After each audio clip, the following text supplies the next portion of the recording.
Hey, good evening, everybody. What's going on, everybody? Hello. What a do, podcast crew? Hello. Welcome into another episode of We Don't Give a Flip podcast, where reselling meets humor and the flips never stop. I'm joined by my wife, Amanda. I am Bob. We are the Rocket City Resellers.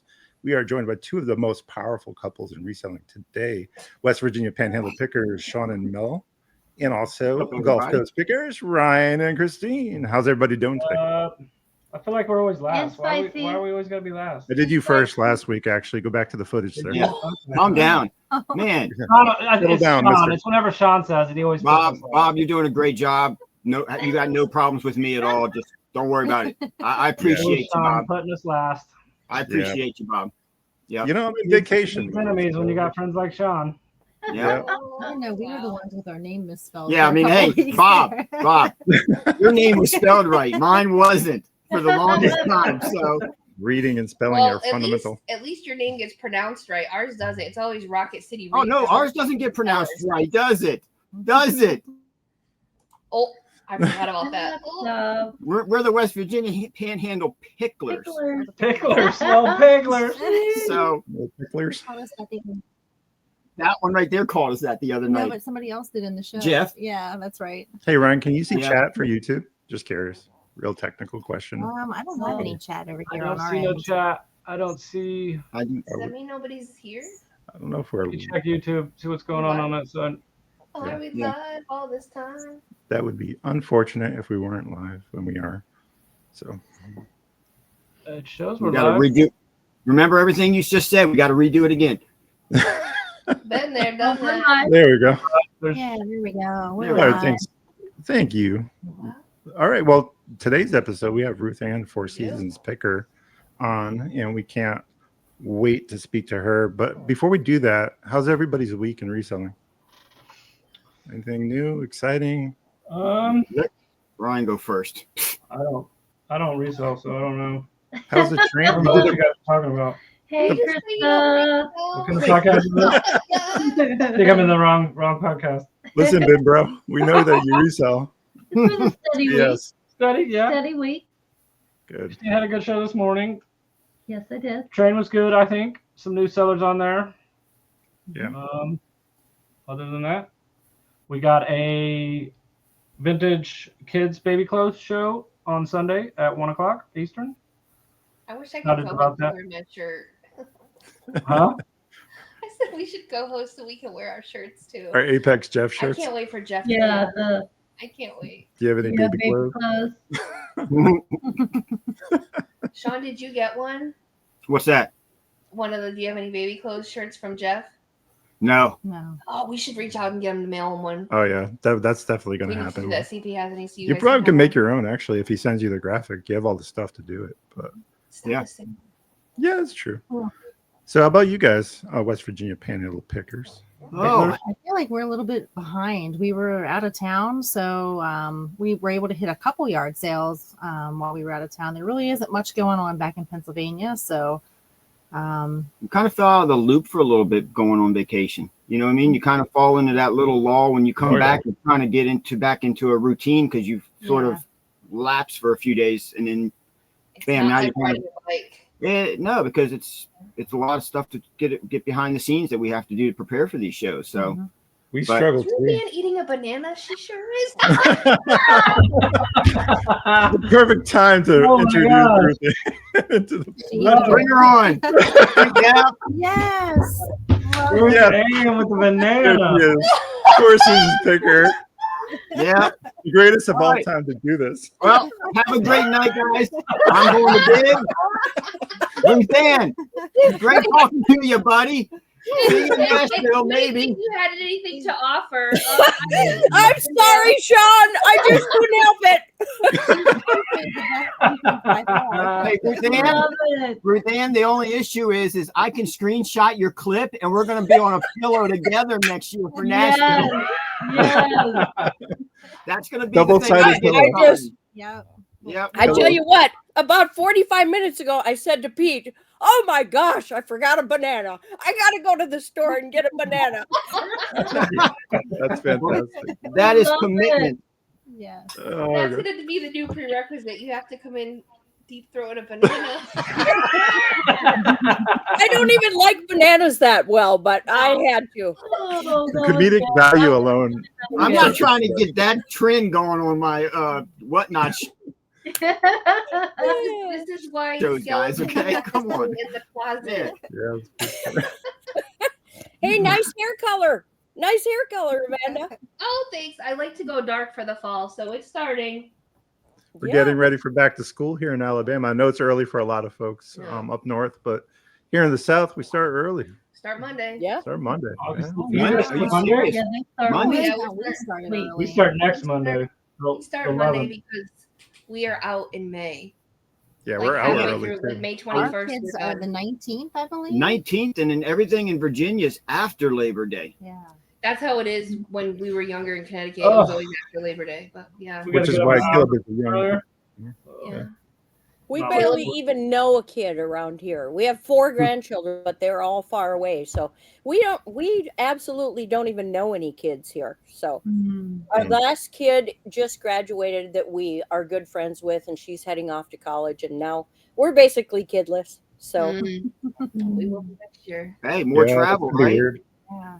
yeah, I just mean that. I mean, we haven't had kids forever. I mean, my oldest is 39 and 36, but I mean, even kids that we know, we don't even have any kids now that we know. Everybody's grown and gone. We don't have anybody to go to the school to watch or anything like that now. So Yeah. we've kind of cycled right out of kids. Yeah. Yeah. So, Where are some of your children? Like, what locations are they in? my oldest daughter lives in Idaho. She and her husband are career military, so they are in their last year of military service. Are they going to renew? I think they've been in about 21 years now. Nice. Oh, wow. What branch? Air Force. Air Air Force. Force. Nice. Yeah. It's been Yeah. good. It's been good for them.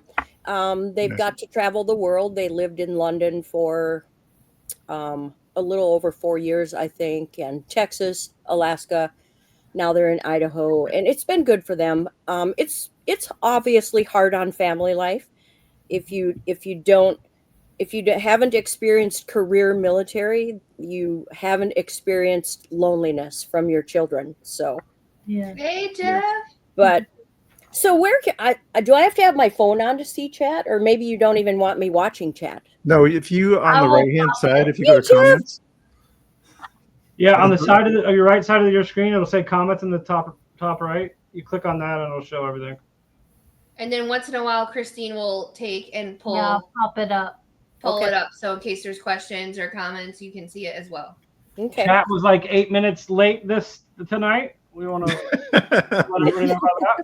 Everybody's Our- swallowing their dinner. our 8 subscribers. No, just kidding. That's okay. Hey, we got to Please start subscribe. somewhere. We Yeah, appreciate we gotta everyone start being somewhere. here. Yeah, Well, I appreciate exactly. everybody coming in late because you missed Ruth Ann's entry. Thank you very much. Catch it on the replay, You though. can catch it on the replay. Yeah. Yeah. Don't miss, Replay. don't miss the Hashtag- clip. I'm sure Hashtag, that'll be short. that's our clip tonight. Anyway, I don't want want to forget my youngest girl. She lives right here in the town that I live in. Okay. She's 36. Okay. So, and then I have 2 grandchildren. They are both in Idaho. My oldest is about to turn 18 in September. My youngest grandchild is 16. And then my partner's grandchildren are just about exactly the same age. So, and they live in California. Okay. So we have kids. Our kids are spread all over, except for Danielle lives right here in the same town I do. So Well, that's helpful. At least she's there to help with your mom. yeah, Supportive in that she way for she you. helps with my mom as much as she can. She has her own business uptown, so that keeps. She's a florist, so Oh, nice. which is what I did for many years. So she's we- got her hands full.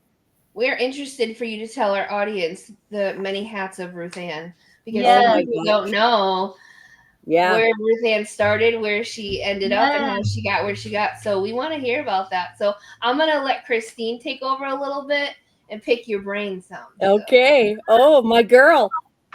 Tell us, where did you start? What do you mean? Where did I start Like- the with selling? Yeah, evolution. like of, what what got you into it, or what? Well, I've always loved stuff. I've Okay. always been a collector of stuff. And in '08, so I've had many occupations. My educated occupations, I was a cosmetologist for many years, and then I got very up to here with really trying to please people and their hair. Mm. And so I kind of decided, okay, I have to get out of hair somehow. So I went into landscaping of all the things, and I went into landscaping maintenance. But while I did that, I decided to start this little side hustle in '08.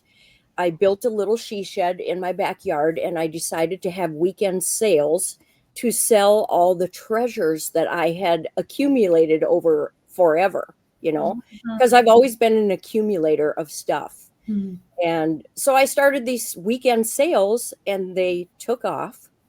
And while I was doing the landscaping, and I was still doing a little bit of hair on the side, and then in 2016, my life took a big turn, and my lifelong partner and I split.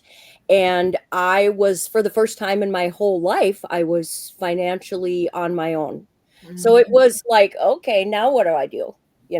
So then I started a flower shop because I had been doing some side floral work. And so I started a flower shop, and I loved it. I loved it, but I did not like the marriage to Main Street. Hmm. And it was kind of difficult because at the time I was going through a small town divorce, and so that was difficult on Main Street. And so then I stayed in the floral business for about 4 years, and I vended at stores. I vended my stuff at different stores and my own store. And then I kept doing that. And then I got with my current partner is Pete, and he's extremely supportive of my crazy ideas. So for that, I am very thankful. And so then in the fall of 2022, I happened onto a YouTube video. I'm pretty sure it was either Kevin the Commonwealth Picker or the Kaching King, Scott. I Okay. don't know if, I'm sure you guys know him. Oh yeah. I'm just glad you didn't say Ryan. No, Finally. actually, I didn't know any of you guys until Nashville. So anyway, so the Kaching King, he is a former teacher, and he is an excellent teacher on YouTube. And I just got hooked, and I watched that first video that everybody has 100 items in their house, that you could sell. So I thought, oh my gosh. And at the time I was vending at 2 stores, and I just felt like my wheels were just spinning because I was doing a lot of creating and a lot of creating to sell. And that was very costly and messy and just a lot of things. So then I watched this video, and I thought to myself, "God, could I do this? Could I do this?" Because my first thing was, guys, at the time I never was on the computer, and I felt sort of technologically obsolete, and I thought, could I do this? So I just started crunching. I just started crunching and learning and crunching and learning, and then I got brave enough to open my eBay account, and I Can I- listed. Can I ask you, is it okay? How old is it okay to ask you how old you were when you started watching the YouTube and you came across that? I'm about to be 61 years old in 12 days. You look good. So Go, girl. thank you. What serum do So you use? I started in 22, so it's 3 years ago. So I was 58 years old. Okay. That must be is that the right math? Yes, I was 58 years old and scared to death, actually, So I listed 100 items, and I got a couple scammers, and I had already learned that I would get scammers if I was brand new. So I was ready for that. And then my very first sale was on $100 item that somebody had given me for free years and years ago. And like that, I sold $100 item. And I was like, oh my gosh, this could work. This could work. So then basically I went overboard and I just started sourcing like a maniac. Yeah, we did the same. We all do it. And I think everybody does that. yeah, Yes. I just started sourcing like a maniac until Bob and Amanda still do it. They've been doing this all along. well, Listen, Look, Ryan, look at the around. spare bedroom. Yeah, they Look kicked their around. son out. we've I I've think been to it's their a house. thing. I've seen it all. Trust me. you yeah, can't I do think it's a six thing, you figures. guys. You can't do 6 figures without like constantly sourcing. You just No, can't. you can't. No, you can't. Yeah.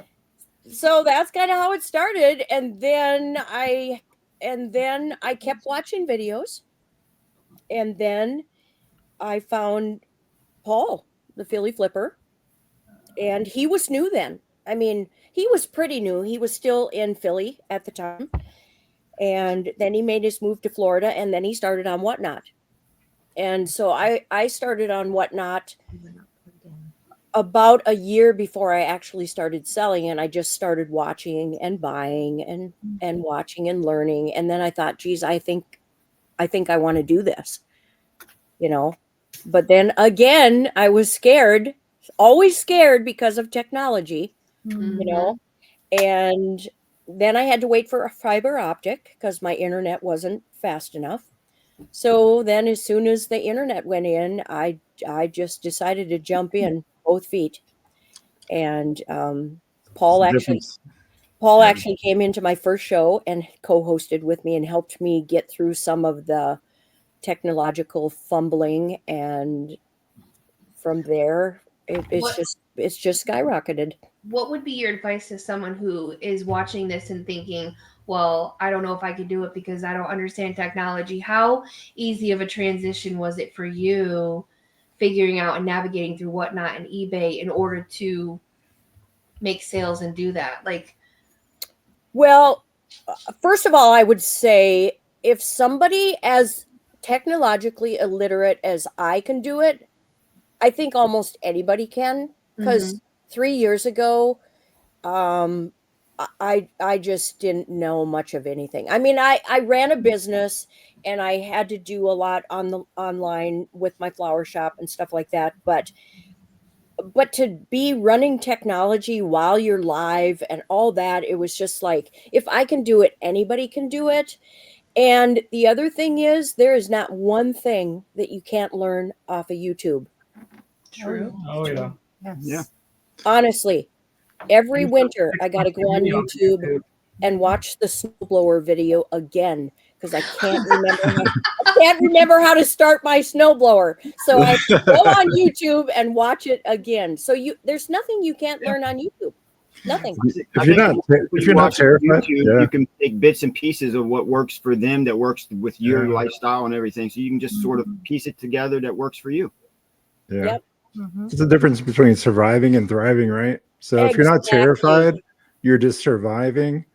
And if you're terrified, then you're thriving. And if it was easy, So, everybody would do it, right? that's when true. Exactly. If it was difficult, easy, it's hard. It means you're doing it the right way. yeah. Growth is painful. We were just talking about this the other night. Yeah. Amanda It and I, is. whenever you grow, it is. If you are struggling and you are feeling that impact of You're that doing it pain, right. you're doing it right. Yeah. Push through the other side because the victory is on the other side of that. So I agree. I They don't agree. say I growing think, pains for nothing, for sure. you know, I agree. If everything's going perfect, you're learning nothing. Mhm. Really. Mhm. You're not learning at all. And You kind of sit back and get comfortable and go with the flow. You're not learning. right. Yeah. And every little failure that you have, you know, really, what is a failure? Mm. Failure is just, Not free shipping on Whatnot. I know it. I know it. And you know what? A failure, there is no failure that's the end of the world. No. I mean, to me, when you have a failure, at first it feels devastating. For 1 minute, that felt devastating. Mhm. It really did. Yeah. Especially when I was in the show. Do you want to tell everybody what happened? My Yeah. mind is like Tell the people they don't know what happened because Okay, so one night on the Gulf Coast Pickers train, the plush and toy raid train, I think it was like my 4th or 5th night on the train, 4th or 5th Wednesday. And I decided that I didn't want to pay everybody's shipping. I had been doing affordable shipping up until that night. And at the last minute, I decided, because I had a lot of big plush I wanted to sell, and I decided that I wanted people to pay their own shipping tonight, just tonight, just for tonight.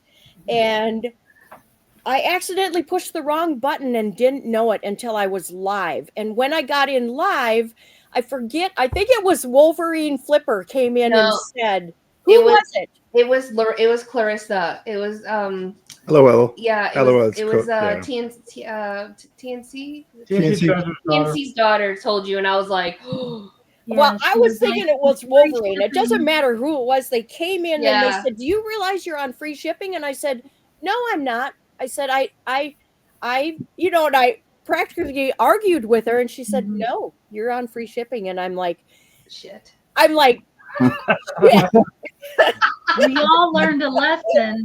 We all learned if that ever happens, what to do now. Yes, I realize now that those buttons are so close together that you got to really be careful when you're messing with your shipping.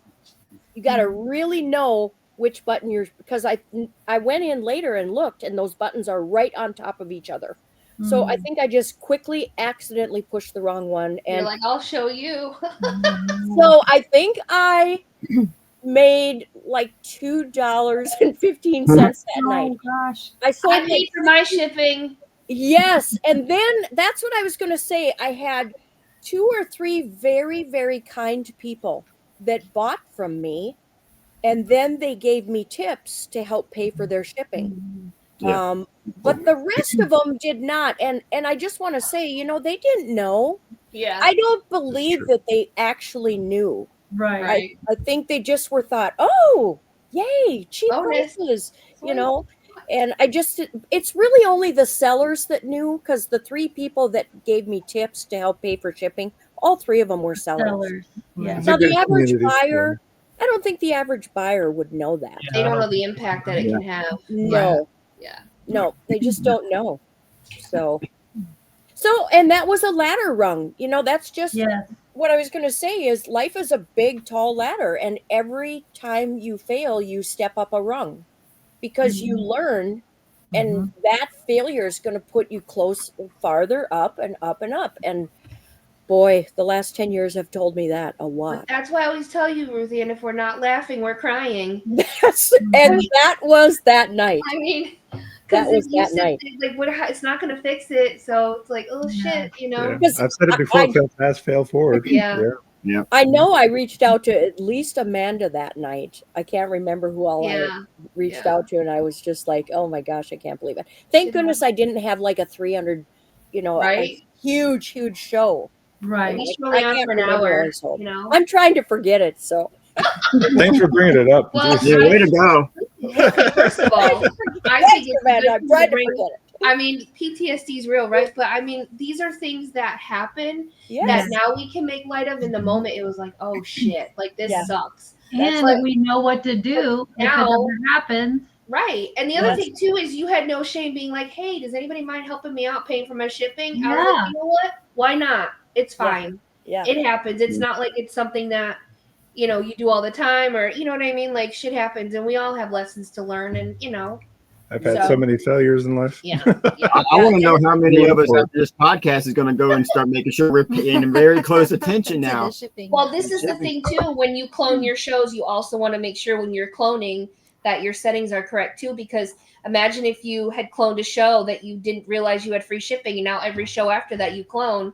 Yeah. Well, you're going to laugh, but I've never cloned a show.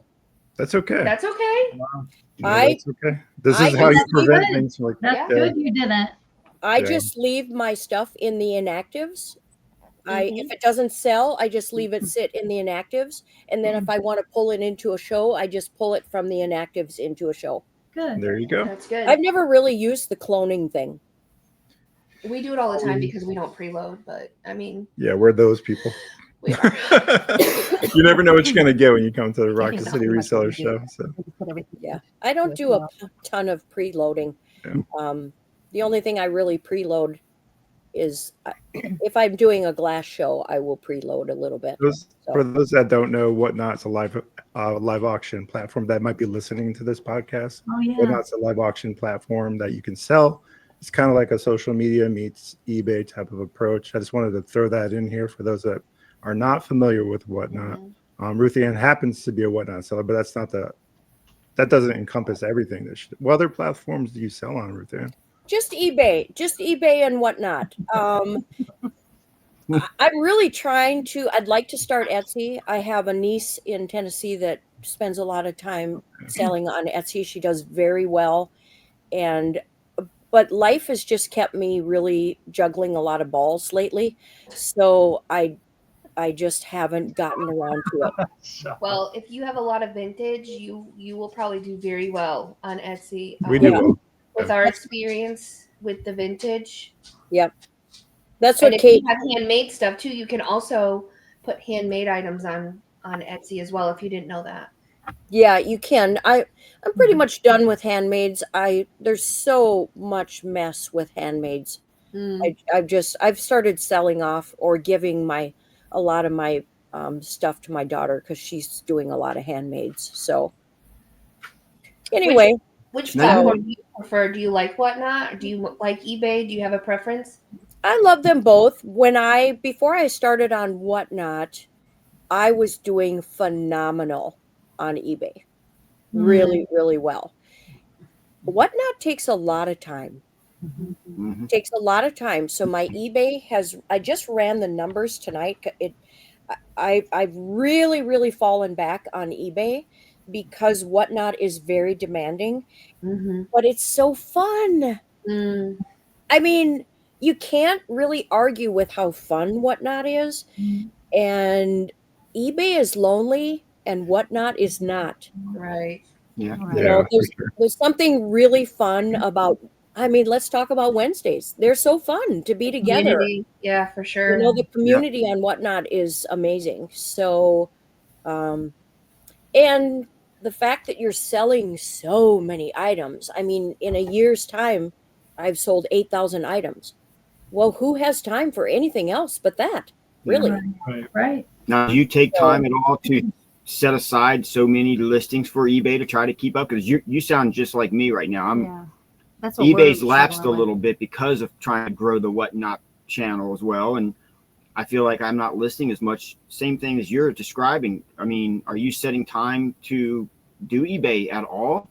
Yes. Yep. I try to list between 1 and 5 items every day. That's good. So my numbers on eBay are going back up now because now I feel like I'm at a place on Whatnot. It's not that I don't think I have to grind anymore, but I really pushed myself that first year to get a following and get my numbers up. And now I just feel like I can meet in the middle and give eBay some more of my time and coast a little on Whatnot and just try to bring them together as a working thing for me. But I really did, over the last year, I really did neglect eBay. But I'm trying to turn that around now. And I try to list between 1 and 5 things every day. Good. So. Yeah, I think for us, I mentioned in a previous podcast, I was noticing our 90-day totals on eBay was going down. And then I was like, what the heck's going on, right? So I know it's been slow for a lot of people. I've been all over social media. Everybody's saying the same thing, right? The economy, this, that, or the other thing. But then I went back to Whatnot and ran some of the data through.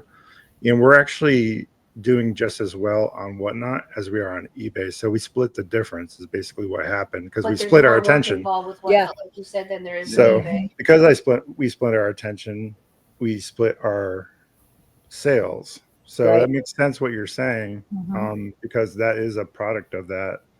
What I love about Whatnot is if your cash flow is maybe getting a little bit lower than you, because as resellers, we all know that we live and die by our cash flow.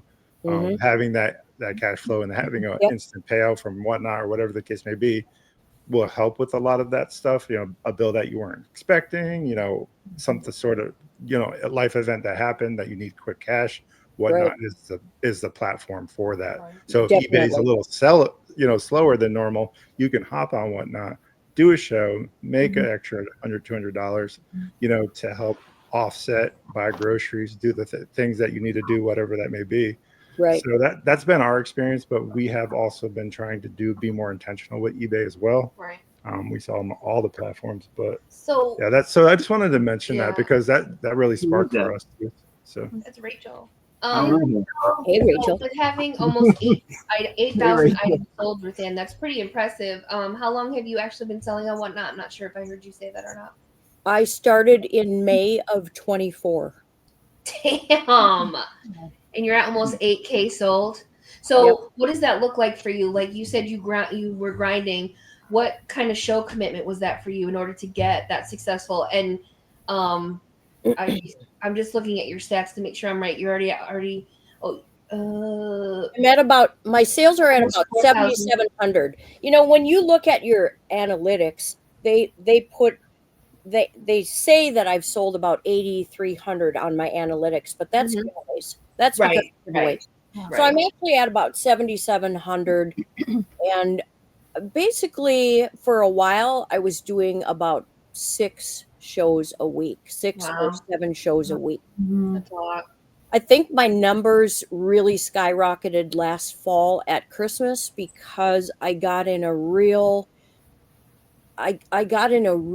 good what should I say? Like a rhythm? Got in a real good run on ornaments. Oh, nice. I sold about 2,000 ornaments last Christmas. wow. That's crazy. Wow. Where I do you find 2,000? Where do you find 2,000 ornaments at? Well, on December 26th, I start going around to every thrift store around, and they've got 70% off all their ornaments. And I just start piling. Right now, I've got about 45 tubs of Christmas in my she shed. Wow. And a lot of it, I'm sure I have at least 1,000 ornaments right now. Wow. Because it's people are nuts over ornaments. They love them, and I love them. So they're easy. It's easy to sell what you love. And Christmas sells all year round too. If people didn't know that, it does. Yeah, Christmas and Halloween. Halloween does too. Yeah. So I'm gonna start digging out. Well, I gotta save. I don't have a lot of Halloween stuff. I'm much more apt to gather Christmas than I am Halloween, but I'm gonna have a lot of fun with Halloween this year. It's gonna be fun on Whatnot. Oh yeah, you're gonna have to definitely come to our Halloween dress up show. Right. Yeah, So I've got multiple costumes already lined up, so I'm excited about that. So what does sourcing look like for you? You said you go to thrift stores. Do you do yard sales or? Well, my favorite way to source is a neighborhood garage sale. I have to travel a long ways to a bins. I do have if I'm going to source plush, I go to the Chaska bins. Chaska is a town in southwest Minnesota. It's a pretty upscale community, and the plush is phenomenal at that bins. I mean, last time I left that bins, I had 6 carts of plush. Wow. So, and That the makes other my thing, heart so warm. pardon? That makes my heart so warm. I love plush. You too. I do too. And the only thing I don't like about the bins is I'm too short. I'm too short. You gotta have long arms to dig in I there. can't tell you how many great rock and roll T-shirts I saw at the bins. Bring a stool. A step But there's stool. all these young boys. They're like 6 feet tall and higher, and they got orangutan arms. And you don't have a chance. You don't have a chance to Get you a little claw. Get you a reacher and grab her. Yeah, And just, a grabber. yeah, grab it. The I gopher. would grab the kid. Just I mean, don't all use it these- as a weapon. Yeah, I could just like smack him. Stop it. That's my T-shirt. Yeah. Like the last time I was at the bins, both me and this young boy had our hands on the T-shirt, and he pulled it away from me, and I looked at him, and he gave me this look like, "Step back, Grandma." Mm-hmm. You know, it was just like, I'm taking the shirt. You know, I would have been like, you weren't even a thought in your father's testicle when this came out. You don't know what this is. I'm just like, you don't even listen to this. Well, there goes Christine. What did I come back to? Oh my goodness. She's talking about how You just heard the word testicle, didn't you? Thanks. Man, Come he back flew to- back at the in right that moment. room quick, didn't he, Brian? See, Kristen heard the word testicle and disappeared. Tell me I'm not wrong though. You're right. These kids are like 12 years old. They look, with the mustache and they think that they know what's cool. And we're just like, It was all I could do to keep the lid on. I wanted Right. to say, hey, snot gobbler, give me that shirt. But I didn't. I just decided, okay, I'm not going to say anything. next time call them a crotch goblin. Because they're probably young enough to still be attached to the, Oh. Anyway, I do love the bins, but I much prefer a neighborhood garage sale, like a big citywide. Yes. I I much just gotta prefer make, I that. gotta make note of something. You realize our short tomorrow is gonna be great with Ruthann with a banana now speaking testicle stuff. I mean, Hey, you guys she realize said how it bad this is first. gonna be tomorrow morning? Amanda said it first. But it's true. Like, it's true. Cheers, Christine. Tell me it's not true, though. Like, it That's feels the like truth this today, Levi. generational pull, right? Can I get in To on this? Cheers. everybody. Can I get in on this? Cheers. Cheers? Come on, Mel. I know you got a beverage. Just like we're at Ollie Jolly's. Well, we've been going to the bins for quite a few years. Like, obviously, we tell you all the time we go to Nashville, and we see them too, the bin bros with the T-shirts, and they look like they should be in elementary school, and they're just pulling stuff, and you're just like, Yep. where did you come from? Shouldn't you be in school right now? But College? yeah, So so I be mean, at a job. there's something to be said about doing this versus getting an education. Right. Because this is a great way for people to make a living if school is not their thing, if a trade is not their thing. But it's just the more we go, the more often we see these kids, especially in the summer, obviously. But it's just amazing to me how these younger kids are starting to be entrepreneurial in this way. Yeah. I enjoy. I So enjoy. it's like we have to catch Rachel's up to right. them. The bin bros got to make money too. And Yeah, I will it's say nice to this. see young people not out there hurting anybody, True. and they're actually Yeah. doing something, That's right? right. So And I there's will that. I will say this about those young boys. They saw that I had like 5 carts of plush. They bring it to you. So they were bringing me plush. They wanted the shirts, but they would bring me the plush. I mean, So that's my they weren't all bad. That's how we got a jelly cat one time because the kid was like, "You can have it." So I mean, I guess there is pros to that, but you still should have said you weren't a thought in your father's testicle. And this was out. You don't even know what this is. What is that superhero that has rubbery, what is his name, where his limbs can stretch? What's his Stretch name? Armstrong? Is that who it is? Is it Go? Or is it Rubber Band Man? I don't It's know. from That might be Yeah, before man, my T.I. Fantastic Only Four. rubber man I know is T.I. It's from Well, anyway, Fantastic I need those kind of arms that can just reach across the bin. You should get one of those like punching fists that come out. You just press the button and just knock. That's right. I will say when you go with a group like us, like in Nashville, when we're all together, Well, she Yeah. was with us. yeah, we can dominate a bin if we want to, Divide and that's conquer. Yeah. and that's really good about those type of meetups. Not that that's but hey, it is what it is, right? Because we kind of know what we're all looking for. Yeah. Exactly. Or if Right. you're in a reselling community and you all meet up at the bins or wherever you go, you can divide and conquer. Yeah, I Right. think I found a clock or something for you if I recall correctly. I forget when we were there. It was Well, a vintage clock, but I yeah. have the So I memory mean, of a gnat, so I can't remember. yeah, same. You're not alone.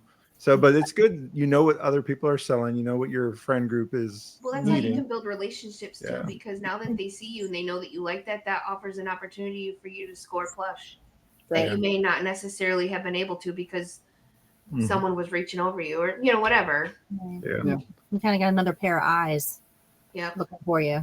I was going to tell you that one other way that I source is I do what I call house empties. Oh, nice.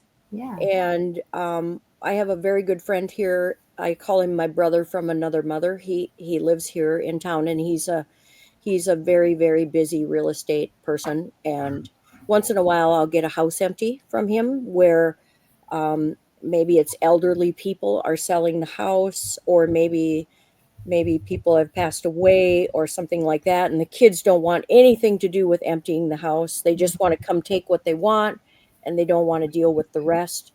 And so that's another great way for me to source. And basically how I do, I go and I look at the house, see if it's worth my while. And the deal is the family has to be completely done taking from the house when I come and look at it, because I need a realistic picture of what I'm actually getting. Yeah. And then they don't have to pay me. I don't have to pay them. They pay for their own garbage. The house gets emptied and it's ready to sell. When I'm done with it, it's empty and ready to sell. There's that's no awesome. money exchange. There's no money exchange. So do they have a trash container on site for you to sort of just decide what you want to take and what goes, or do you Well, have to I usually order the provide dumpster. And then because what people don't realize is every single house in the world has a dumpster's worth of trash in their house. They may not think so, but they do. And so then what I do is the very first day I'm there, I go around, I look at all the furniture, take pictures of the furniture, get it all on Marketplace, because I don't want to move furniture. So I get that all on Marketplace.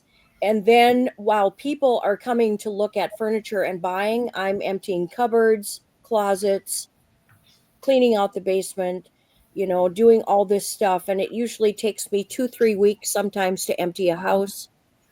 And everything in it that I want to keep belongs to me. That's Everything else that I don't want goes to the thrift store and helps them.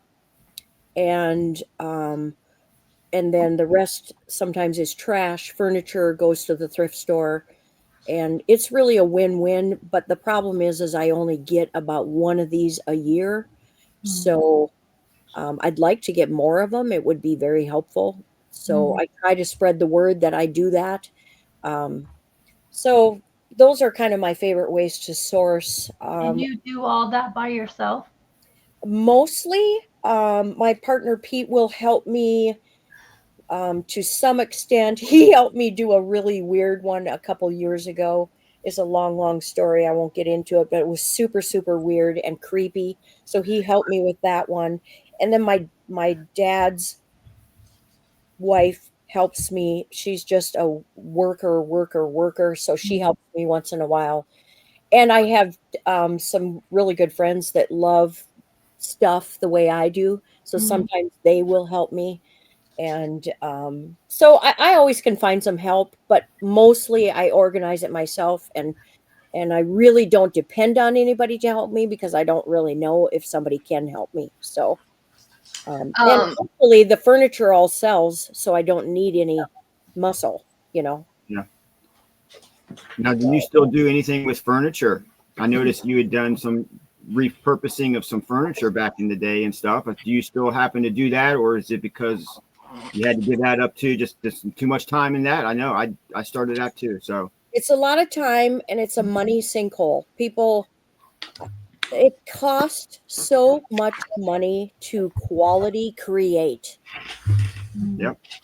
I mean, when I started this reselling in October of 22, it was the first time since I became financially independent. It was the first time that my checkbook just went up without me knowing it.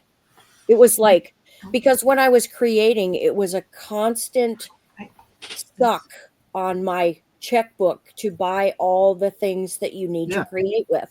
Exactly. And then when I started this, it was totally different. So Jeff wants to know, where do you store your things, Ruth Ann? I've got a she shed right out that window that is 12 by 24. Right now, the only thing that's in there is packing materials and Christmas. And then I've got this 2-car garage that I'm in here. Last year, we redid the 2-car garage into my shop, and we put a big garage out there for our vehicles. So I just only step right in that door and I'm in the house. And then I also have a storage unit. And I've had that since my life change in 16. I have kept that just because it it was handy when I was doing furniture repurposing. And I just decided I'm not going to let it go because there is a part of me that wants to get into storage units. I would really love to start dabbling in storage units, but I feel like I have to have a bigger following and have bigger shows in order to do storage units. Otherwise, you can really accumulate fast. Yeah. Sure. Yeah. So sometimes with storage units, I wonder if like we're obviously niche down to plush and toys for us personally. I think most of you guys are. I don't know. Are you an everything seller? Would you consider yourself that, Ruth Ann? Yes. Yeah. Yep. So it might be easier for you to break that barrier. If we were to, like, for example, Amanda has a million Vera Bradley purses. If we were to go to Whatnot right now, everybody would ask, "Hey, where's the plush?" If we Yeah. brought Vera Bradley. Mhm. So Well, maybe to Fiona's. I'm trying not to stay with. It's hard. I've been trying. yeah. So But your thoughts on that? I started as an everything seller. Okay. So I was thinking maybe the getting the lockers and things like that would be an easier transition maybe for you for Yeah. doing that. It's something to consider for Whatnot would be a good avenue for that. especially if you're all in, like at the bins where you pay one lump sum, and there may be a significant value within Yeah. what you find. So that's Bet you picking Jack's Treasure's brain. They're going to be on the podcast. I bet you if you picking their brain, they may be able to. Are they going to be on next week? no, it's actually Apex Jeff next week. Yeah. But Oh, after cool. Woo-hoo! Jeff, I'm coming Yep. in to heckle you. Spoiler alert. I'm coming in to heckle But you. make sure you tune into the episode because I'm sure we'll Yes, cover a you lot of can that with store them. your extras at my place. Mhm. Oh, that's Oh, and funny. 60 has gun units too, I think, also, right? So 60 says the people buying in the storage unit category on Whatnot will literally buy anything. I have sold expired lidocaine patches, whiteout, have to use ballpoint pens. Oh my gosh, that's Wow. funny. There you go. There, this goes to show you. There's a market. You're nervous already? Ruth Ann, Wait till you see what we have in store for you, Jeff. I'm coming for you, Jeff. These are good. These are big shoes to fill, Jeff. Ruth Ann, what's your advice for people that are nervous about doing something like this? Yeah. What do you think your best advice would be? Well, I have a deep faith. So if I could only tell you how much I prayed on the day of my first show, I mean, every time I felt like I was going to puke, I just sat down and prayed because, you know, I know that there's only so much I can do to control what's happening in my life, and the rest is controlled by the big guy. Yeah. And that would be my first advice. And I don't know if I could have even done this if it wasn't for my faithful prayer life, you know, and get some really good mentors. The other thing, don't even try to start this until you've made a few friends on this app. I think about that very first show that I did. I was so scared. I was so scared. And I'm sitting in the show, and I think I had like 4 or 5 people, and I was trying to figure it all out. And Philly Flipper raids me with like 68 people. Did you shit your pants? I just about died. I just about died. And he could tell that I was just about ready to faint. And so he said, "Let me co-host." And I said, I don't even know what that means. What does that mean, you know? And so he walked me through that, and he comes on and he literally helps me run the show for about 15 minutes. Now, I can't even tell you what that did for me. I mean, the confidence that it gave me, the actual coming in and having him help me. And not to say that everybody's going to get that. Right. But start on the app, make some friends, ask for help, and don't plan to do it alone. Don't plan to just do it alone. And in the beginning, I was his biggest pest. I've kind of let off now, because now it's pretty hard to get him to even answer a question. But in the beginning, when he was small too, he really helped me a ton. And the other person I want to shout out is Ladybug Luttrell. She was she's huge awesome. for me. She was huge for me. She helped me with shipping. I had some real issues with shipping, and right off the bat, she gave me her telephone number, and I could call her anytime I wanted. And it just, you got to ask for help, and you got to just decide that you're a newbie and you need that help, and this, I can't say enough about this platform, how much people want to help. They really want to help, and it's genuine. And if you're new, you got to take the help, and pretty soon you'll be the one helping. John, it doesn't take long, and then you're the take one the help, John. Take the help. So I need help. I said take it. Yeah, I need help, but just not with whatnot. I need serious help. Professional help. Take the help. Not that kind of help. Let's Send go. her backstage, Bob. Send her backstage. Bring somebody from the chat over. Come on.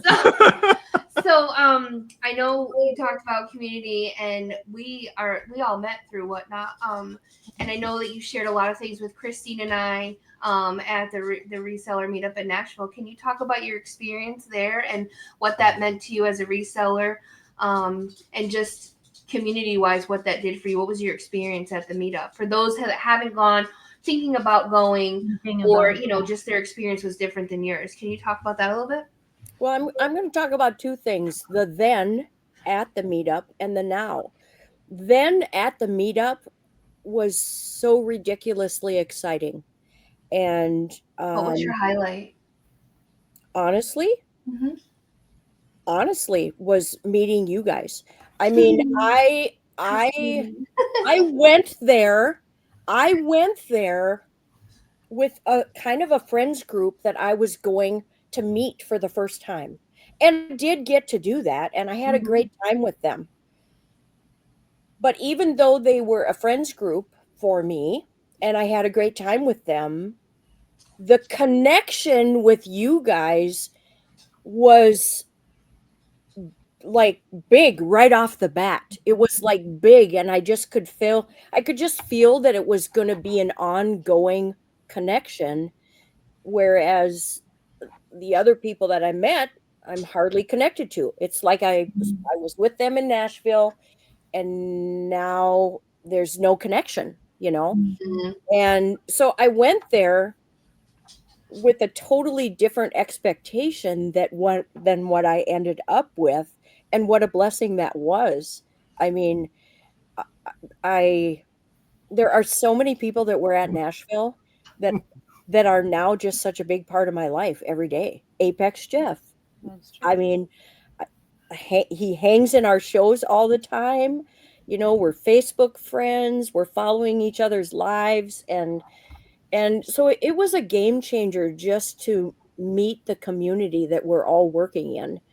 And now, having been to Nashville, it's just so much more fun to be on the platform. Yeah. It's so different than it was before we went to Nashville. Yeah. Now, can you imagine next year when now you've all grown up with we're going to meet our friends. It's like we're going to meet our friends on Whatnot, and we're going to make some money at the same time.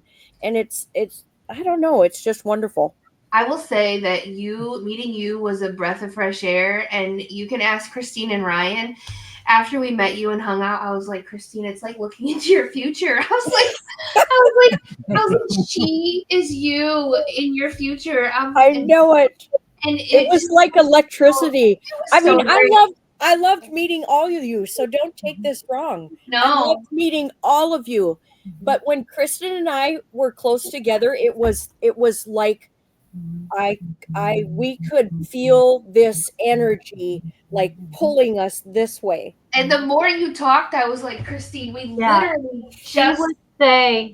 she would say what, one, I was thinking and haven't said, and two, things I did just say to Amanda. Ruth Ann would say it, and Amanda would look at me like, Yep, I knew right away that Christine was one of my kind. She's a legit, for Yeah, sure. yeah, she's a legit. Not to get super spooky, but she's a legit empath, and so am I. And I could feel that she was in the room. Mhm. I knew that one of me was in the room, and when I met her, I just was like, "Oh my gosh, I love you! I love you!" I said the same thing from Nashville too. It was like an instant connection. Like even though it was just the first time meeting everybody, it felt Yep. like we have known you guys for years. It was an instant connection. Yeah. Yeah. You got to take the bad with the good, but we love Christine, so we have to pick Ryan as the sidekick. But Oh yeah, that Ryan, he's I a don't know why gem. I'm a man of few words. I mean, I just sit here and go with the flow. You're all gems. You're all gems, and you're all so different. That's what I love about the six of you. You're all very different individual people. You know, But And three of us are more like we're split. So Yes. it's the boys and myself and the girls and Bob. I'm down with the girls, and I'm okay with that. I can already tell that. I can already tell that. I mean, just a couple weeks ago. Thanks, Jeff. A couple weeks ago, I was having kind of a low. Well, who did I reach out to? Bob. That's right. And I've said to Roseanne so many times, could you just text me? I'll give you what you need. It's fine. Yeah, it's Bob. It's fine. Yeah, it's And Bob. when I talk to Amanda, I'll say, well, what does Bob think? Because I want to know what Bob thinks, because I don't know. I receive it better, I guess. Yeah. I've been blessed with the wisdom, and not everybody gets that, and obviously not all the time, right? But luckily for me, I've had the opportunity to experience a lot in my life in this short period of time that I have been here. So but I think glad that it's also the articulation of your words, because like I think sometimes he softens the blow where I'm just like I just hit you right on. The velvet hammer. That's just it. I think I went to Bob because I felt like he could handle an emotional woman. Now I would have was raised by one, so there you go. I would have never burdened Ryan with my emotional outburst. Yeah, I would never have done it. What are you talking about? Yeah, but he's not good. He's not. For some reason, I just knew I could bring my emotional outburst to Bob, and it would be all fine. Yeah, absolutely. So, I'm always willing and available for anybody that needs mentorship or to talk or to come down from the ledge. I've not only have I been there. That's a good way to put it. What about Bob? What about Bob? Rachel, that is one of my favorite movies. I've never seen it, ironically. You need to watch it. Oh my gosh. That movie is so good on so many levels. So many levels. Check it out. Yeah, you better. That's when they go on vacation, right? With the boss never lets me stop working, so There's a good face for a short. Like, what? No, she's the driving force behind our success. So well, I think it goes back to, like I said the last show, is because I don't have an outside 9 to 5. There's a level of guilt that it always has to be gas pedal for me in order to feel like I'm making a difference financially. So, but the other thing too is, like, if you didn't already know, when Bob does anything or presents anything, he's done the research, he's done the math, he's done the spreadsheet, and he's like, okay, we're doing this because of this. So I really don't have a chance to say no, because the facts don't care about the feelings, which is what Bob says a lot of the time. If you take the feelings out and just stick to the facts, it's what it is, right? Yeah. So that's because easier said than done. For sure. Because ask Christine, there are many times where I overanalyze and over apologize and over check in, and she's like, "We're good. It's good. Like it's good." And I'm like, if you ask me one more time. So I understand that part of it too, because I perpetually always feel like I'm in trouble. Yeah. So I understand that as well. But I'm starting to really be like, I don't give a flip either, because like Rachel said in our last Well, I didn't want to say that, but like Rachel said in our last podcast, you're gonna be somebody's person or you're not. We're not for everybody. That's right. Yep. Bob says there's a lid for every pot, and that's There okay is. if you're not my lid. Like I'll move over and find somebody else. You know, talking about meeting Christine, we met Ryan and Christine through Whatnot, and I was so excited that they told us about the Nashville meetup because it's only an hour and a half away 2 years ago. And I met her, and it was like, I really hope she likes me. I really hope this works out, because Bob and Ryan had developed a friendship, and you know, it's hard when the other person, Yes. and it was just like instant. Like I was so grateful, because there's not a day goes by that I don't talk to her, text her, FaceTime her, to the point where Ryan probably thinks sometimes it's creepy and weird. But I mean, I'm so grateful for this community for that, you know, because my tank Right. needs to be filled. It could be lonely, like you said, Ruth Ann. You know, what do you do with that, right? Right. Right. So Yep.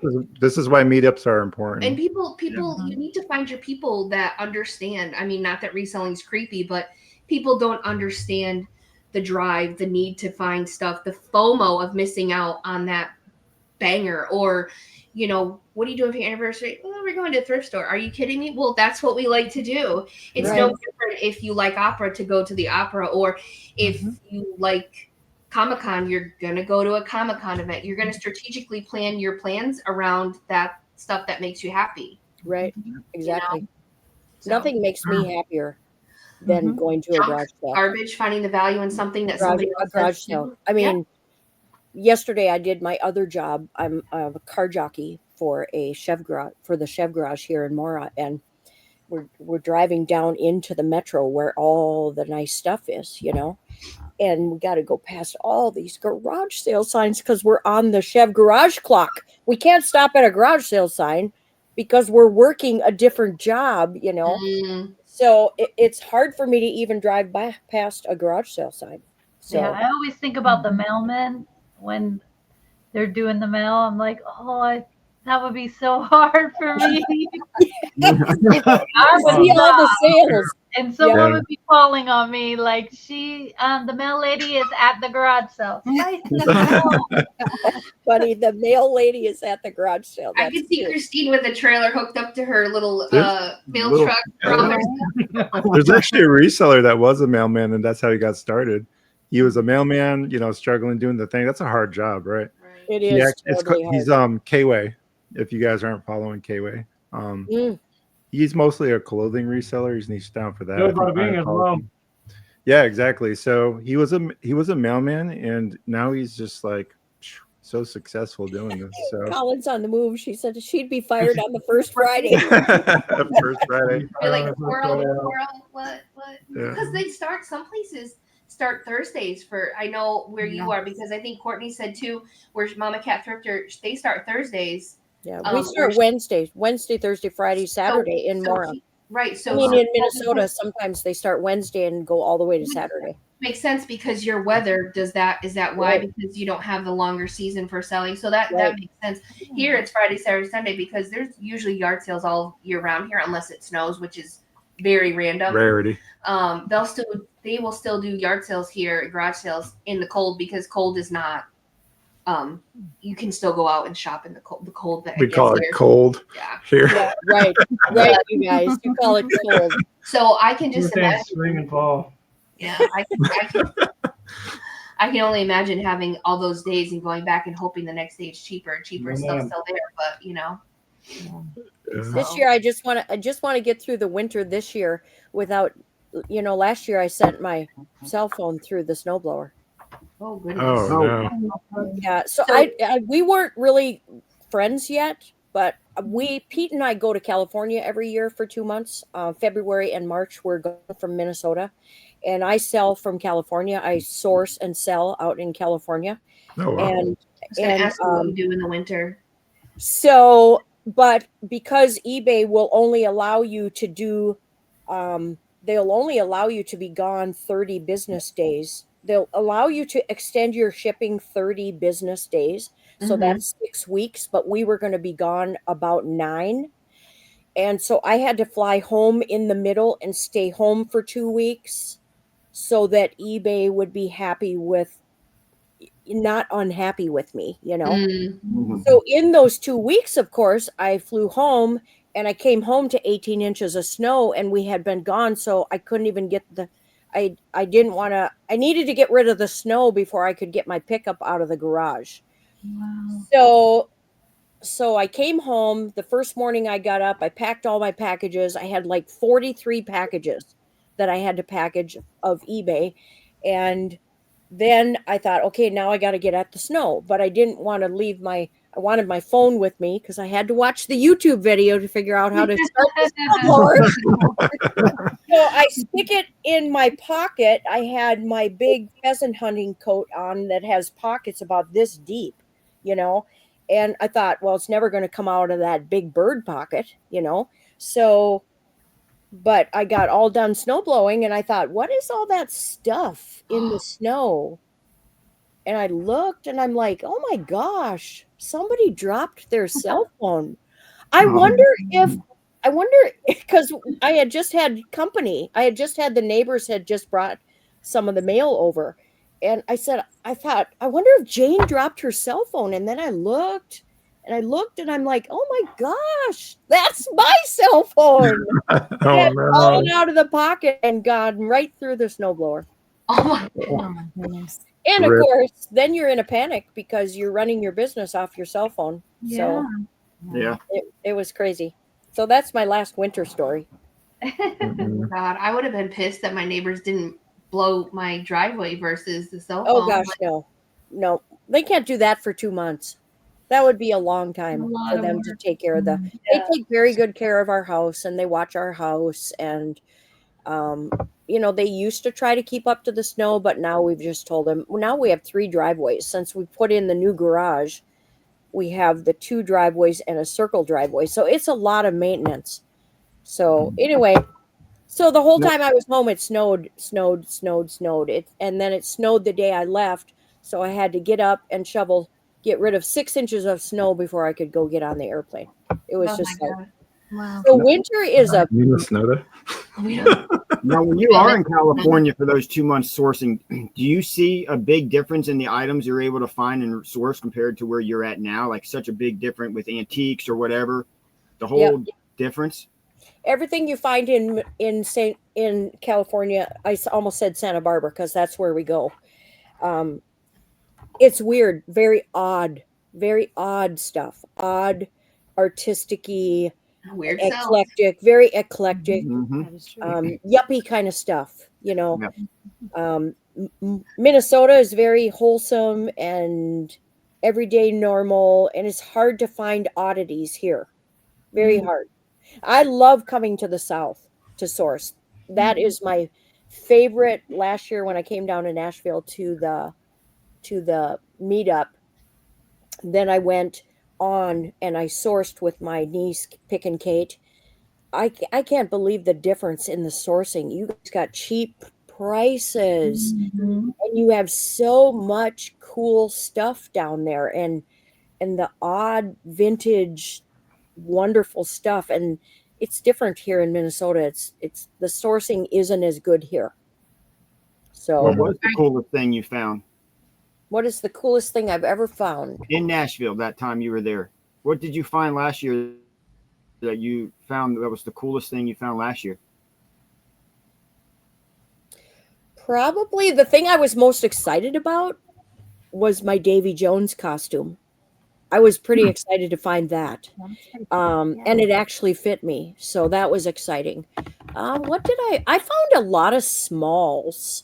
Your truck was pretty full. Yeah, my truck was very full of smalls. I ended up going to from Nashville. I ended up going to Knoxville, and there I ended up having to vacuum pack a lot of my plush because I ended up not having room.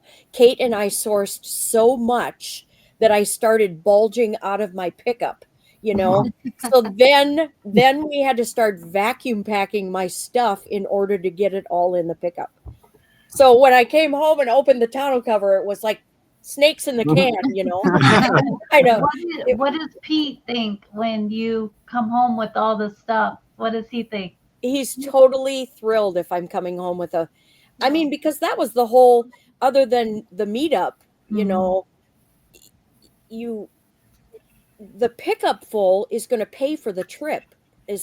You know, the more full you can get the pickup, the more free the trip was. Right. of Make thing, it worth your while. you know. So yeah, he's so supportive.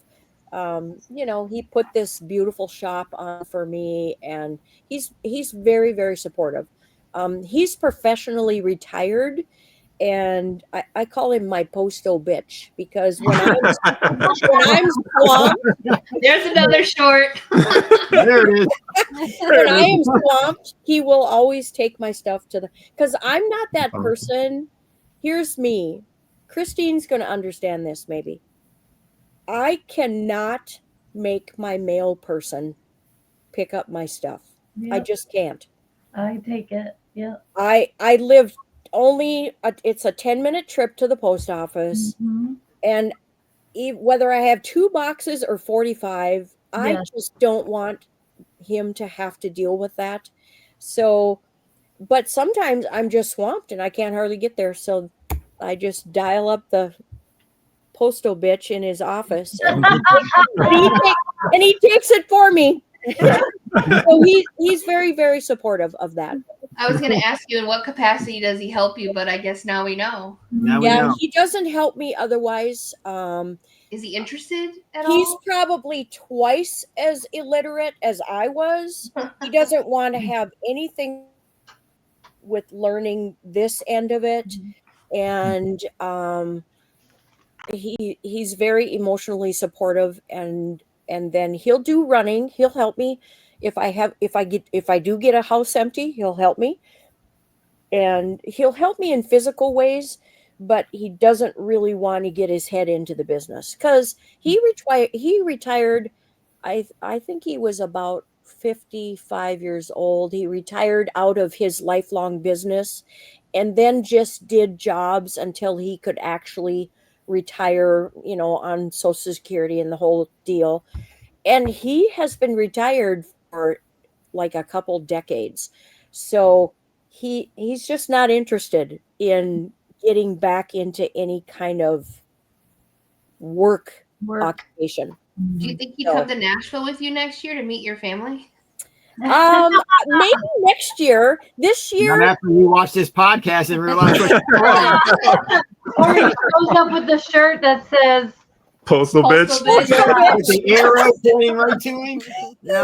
I better get one printed for him. It's okay. We'll send you a broken link so it doesn't open. He's too nice to wear something. He would never wear something with a swear word on it. So I'd have to think of a nicer way to put it. You can always spell it out biatch instead of the regular word. You know. There you go. Don't pick it up. Just put PB. We would know what it means. He wouldn't. Yeah, There peanut you butter. go. My peanut butter. peanut butter. I don't know if I could get him to come, because we are just coming home. Okay, so we drive to California and we drive home. Mhm. And the Nashville meetup is right after we get home. We usually get home about the 3rd or 4th of April. And he's just so giggling happy to be home. Mm. And I don't think I could ever get him to turn around and get back in the car. Yeah. So, and I would never fly to Nashville, because you can't take anything home, Right. you know. Yeah, that's true. So you got to drive. Plus, I love being on the road. I love it. 12 hours. Huh? 12 hours for us. You can fly. 12 hours? 12 hours. Yeah, it's much longer than that for me. Is it? Oh, yes. It's about, Be I'm like gonna 20 s- something. I'm going to say 21. Yeah, that sounds right. Yep. Have you ever Yeah. considered Wow. getting a big box truck? Well, not a big box truck. Let me correct that. Like a U-Haul type of approach to it to make it easier for you, or would that be harder, you think? Well, I brought my hitch this year. I've hauled it.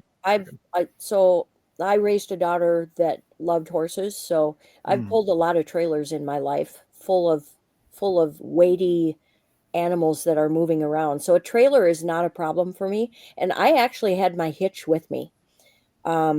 In case I swelled so far out of the pickup that I needed to rent a trailer. But it didn't happen. And next year I might do that. when I get to Kate's house in Knoxville, I may just rent a trailer. Yeah. So You'll that have I to don't come so I through don't this have to with- limit myself. You'll have Yeah, to come back. Next and year come my through. path might be different next year. You should pick her up and come back. We're 3 hours from Knoxville, only an hour and a half from Nashville. So you're gonna Yeah. have to go backwards to come. Yeah. But make sure you bring that hitch because you're going to need it. The Yeah. sourcing here in Alabama is pretty good. And We're pretty lucky. bring your pheasant coat because it's Alaska in their house. Oh, She's used to the cold though. She lives in Minnesota. yeah. I'm telling her to bring her coat. For in the house. Yes. I've heard that your house is chilly. We like it cold here. So earlier, Rachel asked the question, since we all do plush, what does that look like at the bins if one of us finds a banger? Can you talk about how it was at the bins shopping with us? It was educational because I knew squat about plush. When I was with you guys, I was still looking because I was really successfully. When I came to Nashville, I was selling little toys like crazy. Little figures. I was having shows where I was selling 200-300 toys in one night. But I had never bought a plush until I met you guys. You guys like started this thing, Now look at. Now look at. We're impressed. Oh, what you laughing about? Excuse me? So what you laughing about? Yeah, Sean. Yeah, Sean. Look at your stash. Yeah. Hey, I'm not saying anything. She's got problems. We were looking at pictures from when we first started. When we first set up like our little shelves here. It's like one section had some Halloween stuff in it, one section had some plush in it, and then the other section had some Christmas in it. And we just kept going back and forth, and just like the progression from then to now, it's just like, wow, where did all this stuff come from? It exploded. Yes. And I blame Christine and Ryan and Bob and Amanda for the bins. And yeah. Yeah.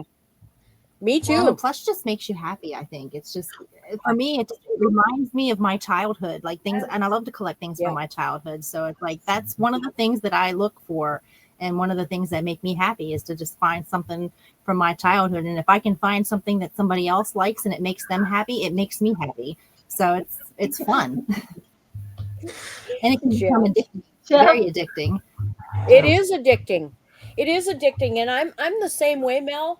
I don't know anything about a lot of the moderns that you guys bring. I'm just like so lost when you guys are bringing these modern plush, but nothing, like this really made me happy. I'm just going to show you, because this is right. Okay, so my youngest brother is 6 years younger than me, and I raised him. He's like my big baby, He's a police officer now. He's actually a minister / he became an ordained minister and then became a police officer. But he used to have these, and I was so excited when I found these, and I thought everybody would want them. Yeah. But Somebody on Etsy will want that. it's Guaranteed. because it's from my era, and it made me so excited when I found them. So I know that feeling, Mel. You just get, there's a lot of emotions around selling plush. Yeah, for sure. And the other thing too is when you're at the bins, you know that this is their end game. So they're no longer going to go to a retail store. They're going to go in a landfill. They're going to get, however they dispose of it, it's gone. So it's hard not to be like he hates when I grab Squishmallows. Okay. I know you've seen the room. We've got a ton, and Build-A-Bears. He loves to grab Build-A-Bears, but when you're at the bins, it's so hard not to grab it because it is. You're paying, pennies on the pound for some of this stuff. Yeah. So I agree. It's hard to let it go. It's hard to not bring it home. It's, and even the ones, sometimes I find, you've seen the ones that I find that are so trash and dirty. I paid 25-50 cents for it. I look at it as a challenge. I want to see if I can fix it. I want to save it.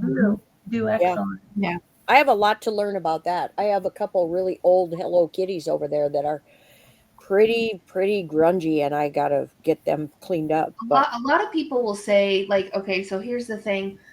I will wash it I will spot treat it and wash it one time. I will not dry it if it still has residue or doesn't look like I wouldn't buy it, so I wouldn't sell it. and I do it again. Here's the thing. I wash all the plush that comes through here, even when I buy from resellers, because if at some point I want to resell it, I want people to know that, yes, I did wash it and I, whatever. What's that time worth to you? I found that Hello Kitty Build-A-Bear that looked like a demon child. Some poor baby was upset and took it out on this plush. We sold it for $45. What is 2 wash cycles and a little scrubbing worth to you? Right. Exactly. Now, I will say it doesn't always come out. It doesn't always look beautiful. There are times where if someone has washed and dried something before I got to it, it's a lost cause, because we all know once heat hits a stain, it's set. There's nothing we can do about it. No amount of time in the sun or anything is going to fix it. However, for those that have had that problem where their child has spilled or they have or whatever, and they just donate it, get rid of it, there's still a chance I can try. Right. So I think sometimes we should take the chances on those things that people just leave because they don't see the effort. And it really, honestly, a lot of times doesn't take much at all, so. The funny thing is the last time I was at the Chaska Bins here in Minnesota, I was the only plush person in there. Nobody else was. Oh, I love Nobody that. else was looking Right. for plush. It was like, what in the world is happening? I mean, I couldn't believe it. It was a Saturday. And that should have been the day there was like 20 jelly cats, I right? couldn't believe it. And that's why I had like 6 carts before I left there. I had 6 carts of plush. It was crazy. So What I like about plush is you're selling the feeling, right? So, and that's with anything. Just keep in mind that it's not the item, it's the feeling that's tied to it. Yeah. So a lot of times you're healing an inner child, or not to get like weird about it, but that type of approach to selling is why we enjoy selling plush and why we decided to niche down to that. So that's kind of the thinking behind it. But I think there's a lot of room for that. Selling toys is always going to be hot, always going to be a thing, because people are buying back their childhood. So through nostalgia. What I think is so interesting too is like Christine's in Florida, which is 2 states away. Ruthann, you're in Minnesota, right? All 3 of us could get the same plush at different times. Mel as well. We could all get the same plush, and we're in 4 different states.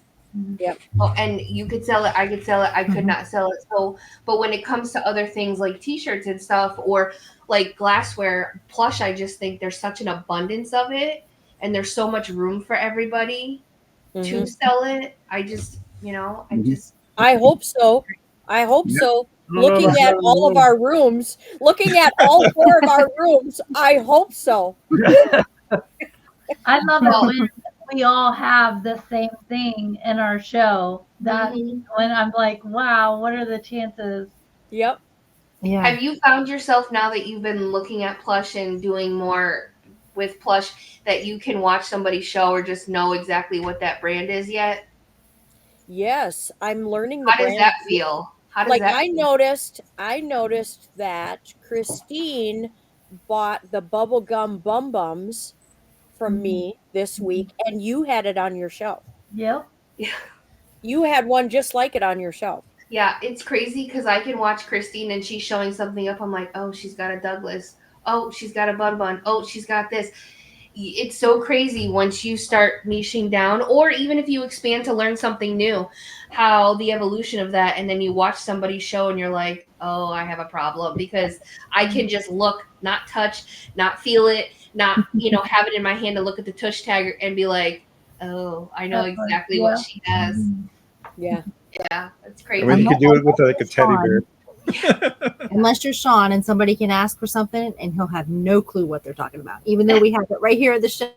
Although there was a little No bit idea. I'm kind of like Sean. I move my stuff around too much, and I get used to being in one spot, and Where it then is. I move stuff Yeah. around because I want to get stuff seen, because I don't think it might be missed during a show, and next thing you know, I look like an idiot out there. I'll get That's this not one. really my problem. My problem is I don't know what it is they're talking about. Yeah. They'll request something, and I'm like a deer in the headlights. The fugglers. Yeah, fugglers. I'm not I know. lying. I don't know what a fugler is. What the fug is a fugler? Shows the Mario ghost, and it has teeth. Yes. Someone came in and said, do you have fugglers? She's like, I don't know what that is. So I was writing, it has white teeth. So she goes and gets the ghost. The And ghost, she's like this, and I'm like, no, I'm trying to explain what it is. Well, There's so much lost in Yeah. between the live and the chat. right, yeah. I will say though, watching your shows, especially, I love your unapologetic. Yes. It is what it is. Like specifically when someone says, "Can you bundle?" You're like, "It's already $2. How much cheaper do you want it?" I Yes. love that That's because my this is the favorite. thing. Here's the thing. We as buyers, whether we're collectors or resellers, we come to Whatnot because it's an elevated yard sale, right? We know we're going to pay a little bit more, but we try Yes. to get a bargain. So I love the fact that you are unapologetically like, no, or if someone says What can I something say? I believe in complete transparency. well, Yes. I mean, and I'm here for it. I for sure am here for it. Like, I'll be texting Christine. I'm like, oh my God, I can't believe it. This is great. Like, because sometimes people just need to be like hit in the Yes. face, like, no. And then you get some people when they come in, they're like, well, maybe I can't. No, Yes. we're already, here's the thing that I don't, No. yes, I don't, here's the thing I think people don't understand, and not to get too like, money wise, but okay, I'm gonna run this right. I bought this for $3. Okay, let's just say I bought this for 50 cents. I'm gonna run it for $2. Whatnot is already gonna take 30%, right? Isn't it 8%? By the time I'm done selling this for $3 when I bought it for 50 cents, maybe I made $1. So Maybe. I think maybe with shipping, costing materials, if you want to Your put all that time. other stuff in, right? So I sometimes Yeah.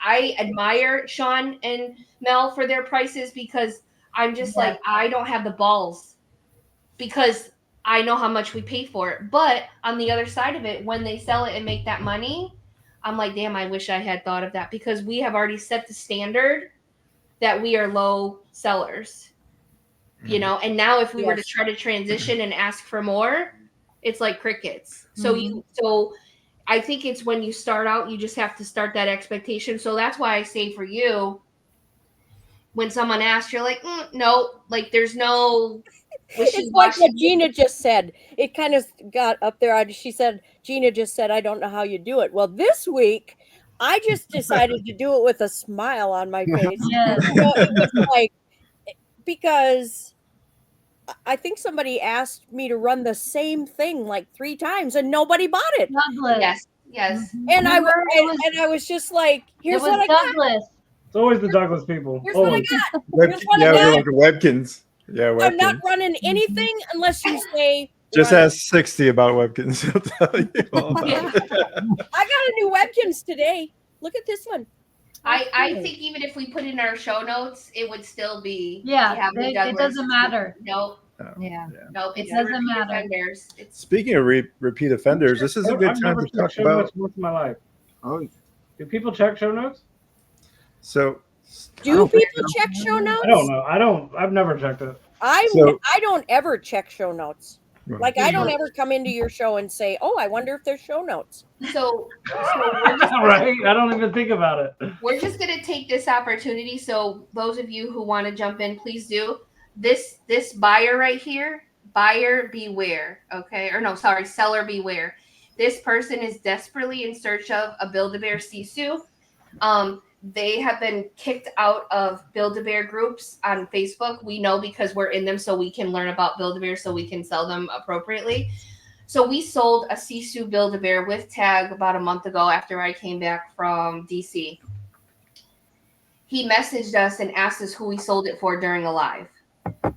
First of all, I'm never going to get out someone's information who I sold something to. Within days of this sale, Ryan was reached out to. Sean was reached out to. Tennessee Treasures, Ellie, she just texted me today.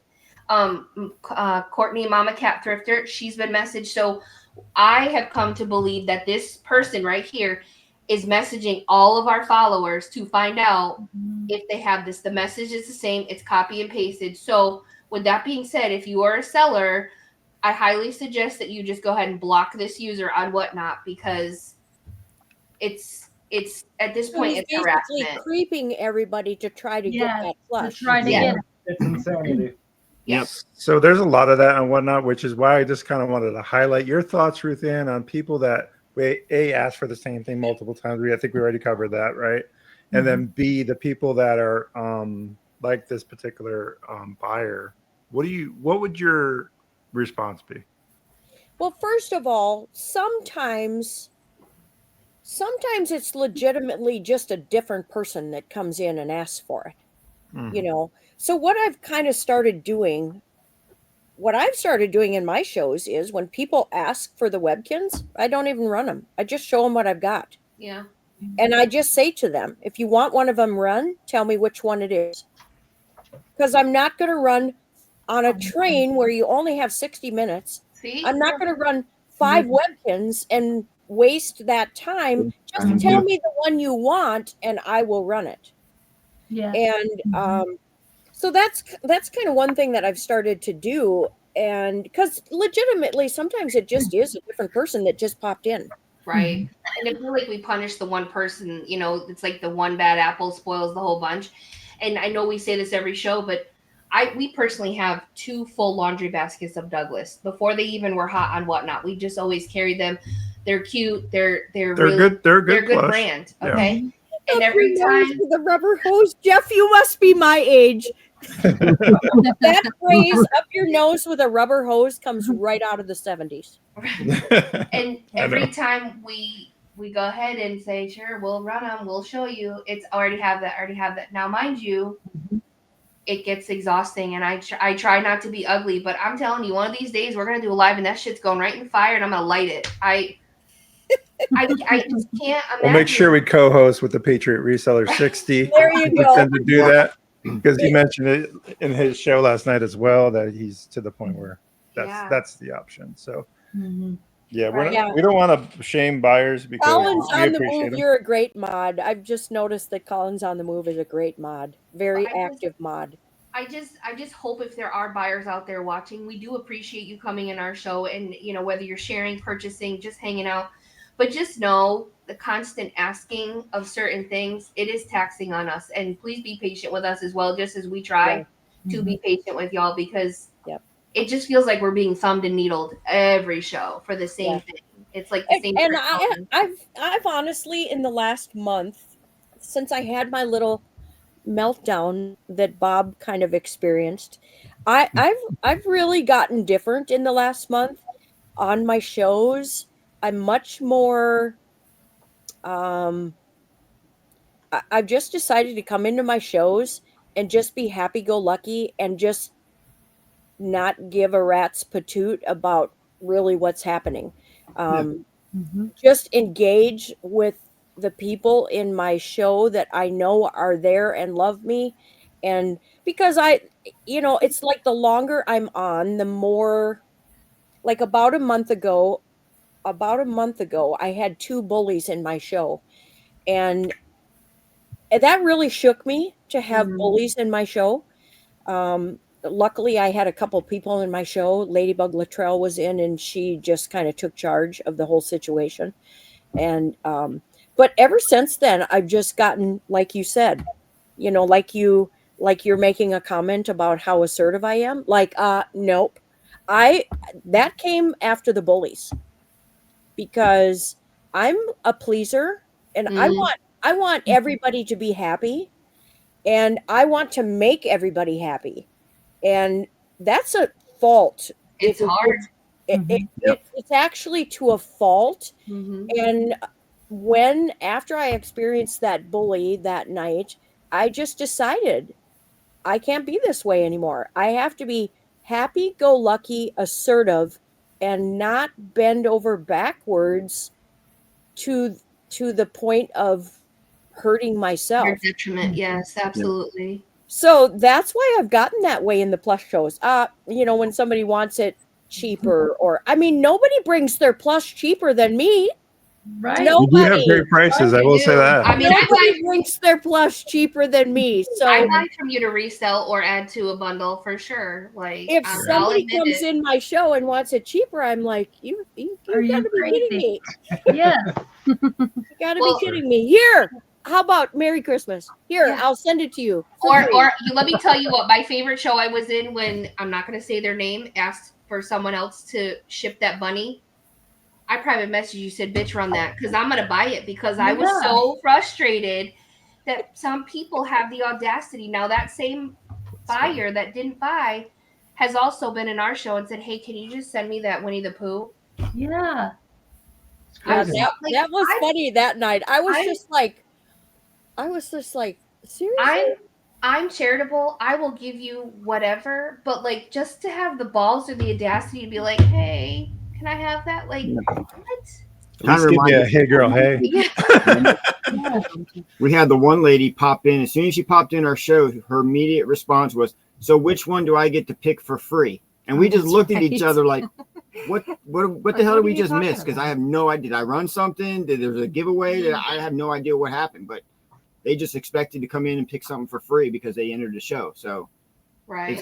you're always going to find those. I think Drifting Thrifters is right.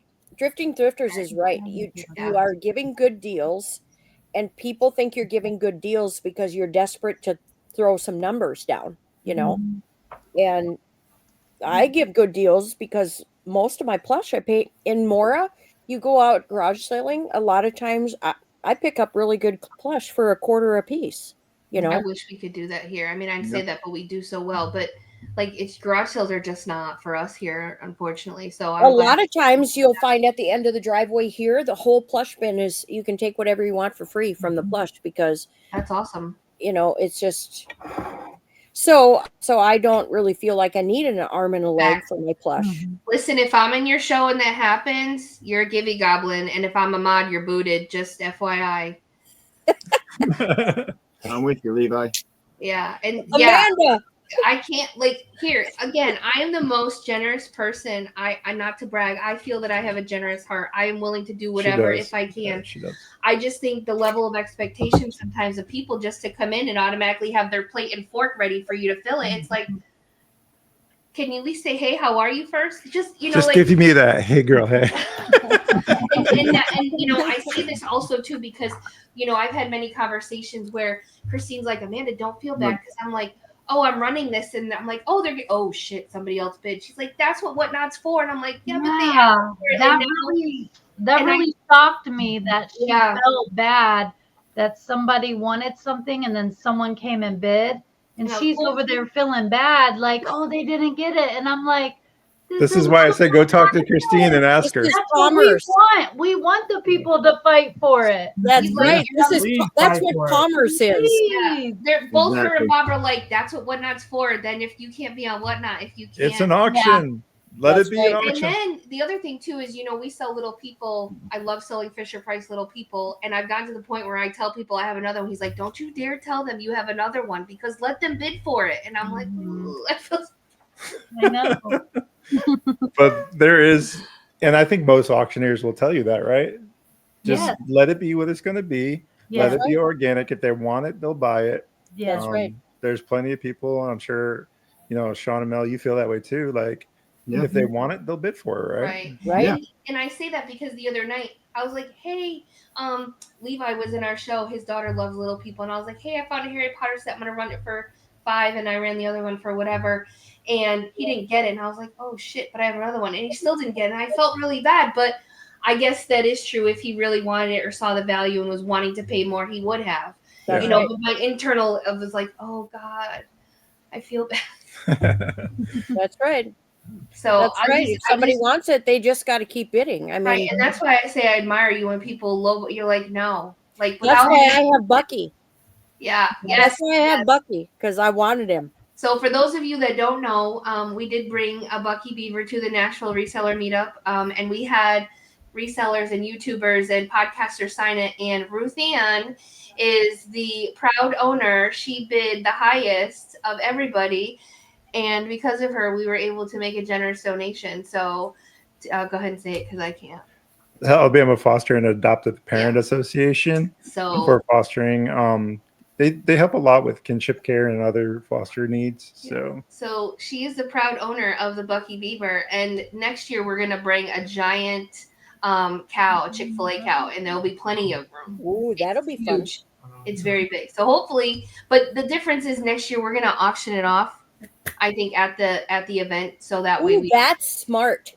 Yeah, because if someone wins it there, you don't have to worry about shipping it. They could just take it with right. them, and I just think it might generate more too. And everybody loves Chick-fil-A. Let's see it real for a second. Yes. Everybody loves Chick-fil-A. Mac and cheese. Oh, I know. I love their chocolate shakes. Oh, yeah. See, we don't have many Chick-fil-A's here in Minnesota, but when I'm in Idaho, we go to Chick-fil-A all the time.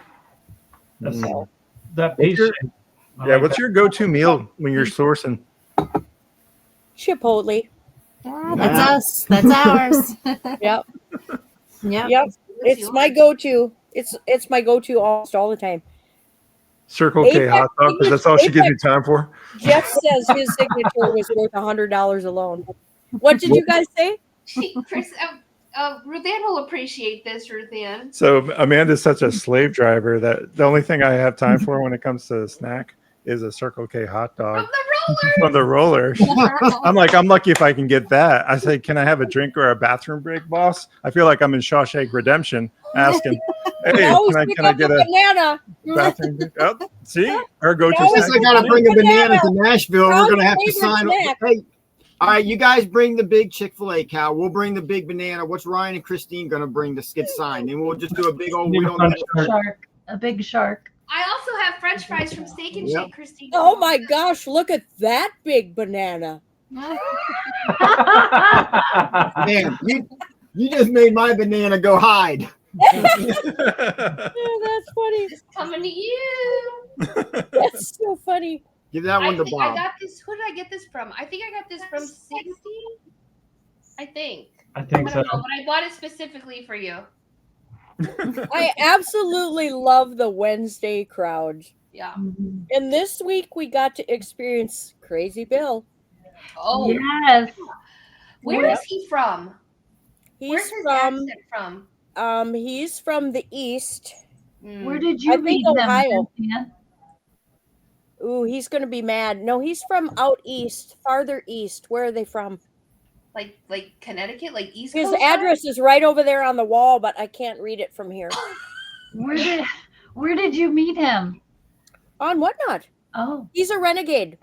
So when I first started on Whatnot, we were Ladybug Latrell and Maddie June Creation started the Renegades, and I was one of the admins, and Vintage and More 101, and I and Ladybug and Maddie June were admins, and basically for the first year we mentored new sellers. We had multiple trains a week, sellers how to ride trains, and Ladybug and Maddie June still do some renegade work and teaching, but Vintage and I, since Nashville, have kind of we still are very active in the Renegades, but we're not administrators anymore on the train. So that's where I met Bill, though. And Bill, good night, Gina. Bill he was the guy that really straightened up shipping in my head. He's very good. He's a very good teacher. He has a Saturday morning teaching show, and he's very good. And his shows are like on crack. I mean, they're crazy. Yeah. His shows are crazy. I had 3 to follow seconds done in him. death. I was like, Yes, holy I know you had to follow him. I actually felt bad for you. I felt bad doing it. Like I'm not fast, and I was like, I felt like I had to be like. Now, did you guys meet? Did you I meet him at all? No, I didn't my even know. show. I didn't even Yeah, know he was at in the Nashville. meetup. He was in Nashville, I but didn't what see him. what he did was he came in. He came in on Friday night. They got in late, so late, and they were starving. And I gave him my leftover dinner, and he went up to his room, and I never saw him again until. Wow. Because what he did was he went out and bought a storage unit, and he sold it while he was in Nashville. He went up to the room, and he had an auction from his hotel room all day. Wow. Wow. Holy cow. That's why we didn't see him. He worked the whole time he was there. He's an Wow. animal. He's an animal. And Amy, his lovely wife, she is such a kind, gentle creature. Wow. No offense, Bill. Not that you're not Bill, but they are polar opposites. Polar opposites. I So, know. I and couldn't she's believe selling it. on Whatnot now too. I So couldn't believe it. 3 seconds sudden death. You don't even have time to swipe. Yeah. yeah, but he did I well. got a couple things from him, but Yeah. I was just like, did I win? I don't know. Yeah. And then you think, how is he keeping this straight? Oh, yes. Well, I think he said he had his daughter and she was getting caught up for a moment. Remember, Yes. backed up or something. So Yeah, she was that's helping quick. him. Yeah. Even though they've done the 30 seconds prior to the, if you don't preload the 30 seconds prior to the purchase, it's still not mathing. Yeah, They and the still haven't- video receipts on a No. show what I'm like that, Yeah. the video receipts are just a cluster. Yeah. Before they did this 30 seconds prior to the sale, there was so many shows. We were watching footage for an hour just to figure it out. And Bob was like, it's Whatnot. We'll just give him a refund at this point. But I can't imagine. So we started doing the stickers and just making sure that we write the name, and it's been fine. But you would think that the platform would be just a little bit more accurate at the timestamp of the purchase, because the payments process, why can't the capture of the, you know what I mean? Right. The fact that we can even do this honestly in real time from a software point of view is amazing to me. Oh, anyways. yeah. Yeah. Oh, yeah. So Yep. this is usually when we open things up to the crowd for questions. Or if there's anything that we haven't touched upon, Ruth Ann, that you would like to talk about, please feel free. We know from some of your lives that at one point you had vocal talent that you utilized. Do you want to talk about that? You know, I forgot about that. I was going to bring some, I forgot to dig some of my albums out. Yeah, for many years of my life, I was a stage singer. While I was a cosmetologist and mother, I was also earning money by singing. But then when my kids hit college, then I had to make some real money, you know. So then I stepped up my game working, and I kind of my singing life kind of went on the wayside, because in order to sing the way I did, it's like being an athlete. I mean, I would, you know, I had 25 hours of rehearsal a week in order to do what I did, you know. So I don't do much singing anymore, but I used to be I used to do a lot of singing all over the United States. That's amazing. And recorded too, right? And I recorded 2 albums on my own, and then I got a partner, a vocalist partner, and we recorded 3 albums together. So that was a really fun time of my life. Do you have extra copies of those? I do. I have extra You can run copies. it on Whatnot. Yeah, maybe I'll throw a couple in. And I did only Christian music. That's okay.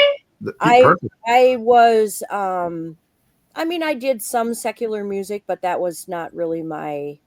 What is your favorite worship song to sing? One of my favorites probably is Michael W. Smith's "Above All Powers." That's a pretty old song, though. I mean, I'm a lot older than you guys, so some of my favorite vocalists were Michael W. Smith, Selah. I've done a lot of Selah. Twyla Paris. I mean, these are all people that you guys might not even know. Never heard of them. Yeah. Bob might have, but we're closer in age than you think, Ruth Ann. Yeah. So Jeff has a Sandy question. Patty, you must know Sandy Patty. No, but that's okay. Okay. Well, anyway, those were all vocal. Well, you have to know Michael W. Smith. I do. Yeah. That's I mean, It's hard Michael not to be a Christian and not know that. Yes. Michael W. Smith is the only Christian music artist to ever win the Entertainer of the Year. Wow. So he's the only time that it's ever happened. So Jeff has a question for you. okay, Jeff, favorite flowers. Oh, favorite flowers. That's hard because Pete and I are both, well, I'm not anymore, but we are both Minnesota master gardeners, and so flowers are our gig. We probably have 25,000 perennials in the ground. wow. And Holy. it's a big job, but we love our flowers. And I would say my favorite flower is, I know Pete's would be a Martagon lily. And mine is probably a Baptisia, a false indigo. Is probably my favorite flower in the garden, and I love peonies. Peonies.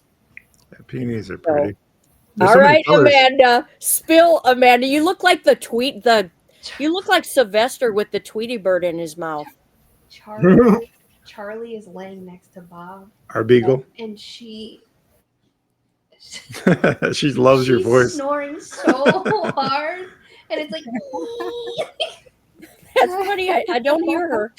I don't know how you can't. I'll take a picture of her. But what do you like to do for fun? Collins on the Move says, what do you like to do for fun?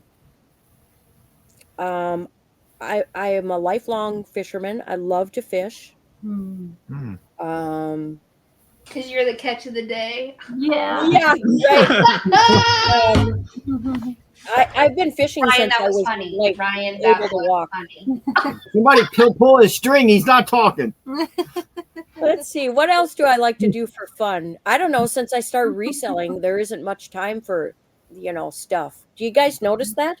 Since you started You reselling, have to be intentional. Yeah, you have to be intentional with your time. yeah, you have to be intentional with fun. So Especially if there's no separation of your product versus where you work. I know for all of us, our stuff is in our home. We right. don't have the luxury of having a storage unit with our stuff in it. So it's everywhere. So you're guilty. I know for me, I feel guilty if I'm not doing something while I'm at home that I could just easily be listing while listening to a movie or whatever. I feel like I can't separate. I can't get away from it. Even with we put everything in the whatnot room, I still have the laptop at my fingertips to list or whatever. So you definitely have to be intentional with your time away from that aspect of it. For sure. So Collins on the Move. I know that you always say that you're entertaining and you're cooking for people.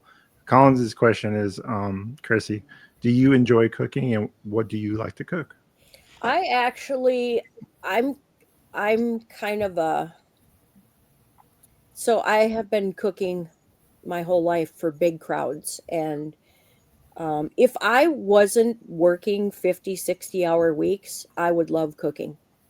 And I'm kind of the fat farmhouse wife cook. I love to cook. I love, like this week, I made a huge pot of homemade meatballs and mashed potatoes and gravy. And right now I've got about 100 squash brewing in my garden that I can hardly wait to start cooking. And so I would say that I do love to cook, except it gets exhausting when you're working so many hours a week. So in this house, I'm blessed to live with a man that absolutely loves leftovers. So I will cook I'll cook a huge meal. Like when I go away, when I went to Nashville, I made a big pot of chili and a big dish of my sherry chicken, my sherry wine chicken. And it goes on wild rice. And I made those, and he ate them for 2 weeks while I was gone. He ate the same thing for 2 weeks, and he loved it. Damn, I mean, that's rock star status. He would eat the same pot of chili for 10 days. I love Pete the Postal Bitch. Yes. Love him. So he's pretty easy, and he loves food. And when we first got together, it was a little difficult because his first wife, who he lost to cancer, was a phenomenal cook. And her and I, so I've known Pete almost my whole life, because his family owned our small town variety store. They owned it for I think it was open for 55 years. And I wonder he's so supportive of what you do, Ruth Ann. And then of course I knew his previous wife, and she was a gourmet cook.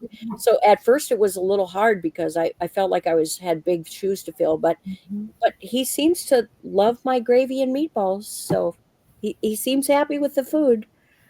So, Ryan's shaking his head. No, we need different every day, right, Ryan? Different every day. Oh, Ryan. I used to be able to eat leftovers, but now I can't anymore. I can eat it one time. I'm good. So then do you do some of the cooking? I'll grill, but I don't cook. Ryan does make a really good steak. I'm not going to say it because it's going to be taken out of context, but here we go. I know. His steak. Chef's kiss. Better than Bob's. I can grill a steak. Yeah, I can too. I grill I am a Oh, steak chicken. snob. Yeah, the first time I was down there and Ryan made steak, I was like, oh, it's like butter. It's so good. Yeah. So good. Well, sometimes it's about what kind of steak you bought too. That is So- true. I think also you have to love and like what you do too. I think that comes through in what you know, just like anything else. But also Chrissy wants to know, do you wear gloves or no gloves when you go to the bins? Gloves, they're right over here. I'm going to go get them because they're kind of special. Nice. I love her. At least I thought they were right over here. She's awesome. She had nothing to worry about. Dude, I thought they were right there. Dang it. They're cotton gloves, and then they have the little rubber beads on them so that it's The easier grips. to grab things. Nice. So I didn't at first. I thought, oh, look at those people with gloves on. I mean, what's the big deal? And then So you one touch day, something wet. Oh, I dove down in and I got cut in the bottom of the bin, and I'm like, oh. That's why. Then then I just decided after that I was Make wearing sure your tetanus shot is up to date when you Yeah, go to the right. bins, y'all. The Right. worst is when you grab something and it's wet and it smells sour and you're just like, oh God. Yes. That skeeves me out so bad. Or when you find that banger T-shirt and it smells like cheese, right, Ryan? Damn. Yep. Cheese could be worse. Could be worse than cheese. Yeah, that's the thing about clothing resales and shoe resellers. I give a lot of props out to those folks because I can only imagine what that workflow is like. So I have something great happening this weekend. This summer I stopped at a garage sale and I was stopped because I saw the Christmas, and I walked up and I said how much. Nothing was priced, and they said everything's for free because the sale was over. You can take it whatever you want for free. And they were unpacking. They were taking all the clothes off the hangers and putting them in bags. And I said, what are you doing with everything? And she said, well, it's all going to the local Goodwill. And I said, what would you say if I told you I wanted everything in the garage? So they loaded my pickup up, and I've been selling all summer. I got like 30 bags of clothes. That's awesome. And I've been selling those clothes all summer long. And this week I put them in a big marketplace out. I put it on the Minnesota reseller connection that, I'd flip that, Joe and Nicole. Yes. Yep. They did all the entertainment. So I put it on their Facebook page, and somebody's coming to get the whole lot, like 30 bags of, well, not the whole lot because I've sold some of it, but I sold the whole lot, and I got really good money for Awesome. Nice. Pure profit is the best. pure profit. Yeah. They're coming to pick it up. So For sure. pretty Nice. excited about that. Nothing like used Birkenstocks with toe prints. Exactly. they sell quick. They sell quick. Ruth Ann, There's I certain got, brands that- I cannot wait till Jeff gets on the. I got two serious questions for you before Okay. the show ends. One, how many times have you been pulled over this year? 0. All right, let's write that one down. So far, nobody's caught Okay, up. with I'm it. just gonna go farther into that. I have not had a speeding ticket since I was 21 years old. Oh, and you're good. Holy cow. And then the second question is, where do you see yourself reselling in a year from now? So when we come back to you next year on the next episode and stuff, next year, we revisit this. Let's see if you're accurate. Where do you hope to be in a year from now? In your spot. In what terms? What? I missed it. Great answer. Amanda said in their spot. In your spot. Basically, you're going to take over for Sean. Yep. Listen, you keep coming at me for getting detained. It's just gonna keep getting better. And Hey, better. I would love love that, it, but I Amanda. don't want to be in their spot. I To love be it, fair, Amanda. I have not yet gotten a ticket. I didn't say a ticket. I said pulled Yes. over. Oh yeah. So, I don't big think I've been. difference. Have I been pulled over? I have been pulled over many times and gotten by lucky. I just, sorry, you where got do to just put the twinkle on. Just Sorry. put that twinkle on. But to answer Sean's question, where do you see yourself? Well, how do you mean that in terms of income? Like, do you or- feel like you're going to scale it to a bigger, you're going to do more? Like Yeah, when you you said you wanted storage more units? people, storage units. Right. I Yeah. would like Do you hope to to be I would like to triple my income Nice. from what it is right now. Triple, you said? Yep, triple? So is that 6 figures for you or beyond that? 6 figures. Okay. I'd like to go into 6 figures. A Awesome. year from now, I would like to be there. Great. I want to still sell everything, but I don't want to I want to have about 2 or 3 niches.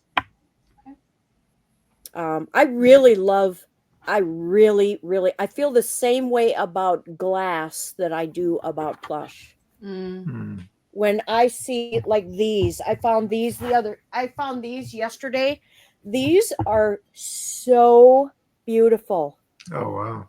When I see something like this, I feel the same way you guys do about plush. I don't know what happened there. For a while, I only had Amanda. I was was trying to like, make you oh, big, but Amanda. it didn't work. There Show we us go. again, Ruth Ann. Woo, now it's all me, Show baby. your glass. Show your glass again. Show it. There you go. Show Isn't that glass. beautiful? Those are nice. That detail is really nice. Does it Yeah. have like a gold, like, I see. Fancy. So Very this nice. makes me very excited when I find stuff like this. And I paid 50 cents a piece for them in my thrift store. No, Oh, is there a wow. brand? They're German. And I only got 3 of them, but they're still just the 3 of them I'm going to list them for about $60. That's okay. You only need 2 friends. That's right. That's right. So Ruth Ann, anyway, so if I can't be in Sean's spot next year, Sean and Mel's spot, then I Hey, would. There's I'd always a love chance you could be in Amanda's while she's incarcerated. So that you got I mean- options. there's a possibility then. I don't know. Some of these jailbirds, they've You got got Wi-Fi, and you never know. live from Cell Block She's gonna be C. selling It's Amanda. Anybody want these Oreos? And You know, Great, Jeff says he admires resellers that know glass. It helps to be older. You I know, love anybody that sells glass because I would never, because I'm so worried about it breaking and yeah. you know. That's one thing we didn't talk about tonight. There's a couple things we didn't get to talk about because I kind of wanted to talk about ChatGPT, but it's been a super, super fun night. So I don't want to make it. I don't want to say that we didn't talk about great stuff, but the one thing I want to say is, you know, I sell a lot of glass and I hardly buy. It's been months since I bought bubble wrap. Because I have like tomorrow I'm going to a store in St. Cloud and I'll probably get a pickup load of bubble wrap from this store. And today I picked up from another store. And so I go through, I can't even tell you, pickup loads of bubble wrap, but I don't pay for any of it. That's awesome. Nice. That is So- very- we talked about that. Are the best. We talked Yeah. about that. John loves What to is your talk about mindset? shipping material. Do you go? Okay, wait a Yeah, minute. Shut up over there. We mentioned about going and asking businesses to provide them to pick up their, recycling boxes or shipping. Did you make that approach to them to ask that? Because we brought that up to maybe help new resellers. Hey, go ask. You got people that are willing to donate. Yeah, there's a lot of Yep. businesses out there that's Yeah. definitely. If they don't donate it to you, they got to put it in a recycle bin. Mhm. They don't want to do that. They're happy with, Yeah. you know, because they're they have to very pay for happy that you removal. will come and get it off their hands. Yeah. Mhm. And you just have to be very diligent when they say, hey, I got a load of stuff. You got to get there. You got to drop your life and you got to get there because they don't want to sit on their pile of stuff. Yeah. You know, As easy so- as it was to get the connection, it's just as easy to lose it. It is. It Mhm. is. So, but that has really, really helped me. And then I have a gal in town that she's basically homebound and she orders everything through the mail. And every other week I go and I pick up bags and bags and bags of bubble wrap and boxes. And it helps her because she can't drive, she can't get rid of her stuff, and it helps me. So it's a win-win. So if you can find multiple sources like that, then paying for packing materials, you just don't have to. Exactly. Yep. So that's great, Ruth Ann. I just wanted to thank you from all of us here for coming on the podcast. Fantastic information, fantastic story. Great lives. We love you so much that Great. we wanted you to be one of the first ones we had on, and so I just want to let you know that the value added to our lives is great, right? And Oh we my appreciate God. you so much. Just know that we're all mentors in our own ways to you. Feel free to always reach out to us, And as be well a as we view reach of out to us. you. Yeah, Right. exactly. So just know that as well. And we're gonna go ahead and sign off. But I want you to stick around after we're gonna end the live. I want you to stick around in the background, and we're gonna talk a little bit more. But I just wanted to say thank you so much for everything that you've done for us, everything you continue to do for us, and everything you continue to do for yourself, because that's super important as well. And our lives are forever changed for it. I want to thank you guys too, because it means a ton to be part of the infancy of this podcast. It's so exciting to be part of the beginning of this. And I can't wait to see where this podcast is a year from now. One day you'll have a seat at the table, Ruth Ann, don't you? That's going to be very exciting to see where you guys are at a year from now. And I want you to know that unless I'm sick as a dog, or I'm going to be here on Thursday nights, because Must see YouTube TV on Thursday night. There you go. So I just want to thank you guys too, and I love you all, and I can't wait to be hugging you next year. Yep. You can't wait. Thank you so much. Thank you so much, you guys. All right. Thank you. Thank you, everybody. Hey, everybody. Until Thank next you all. episode, we'll see you next Thursday at 8 p.m. God bless. Eastern. Thank you again. Bye-bye. Take care, all.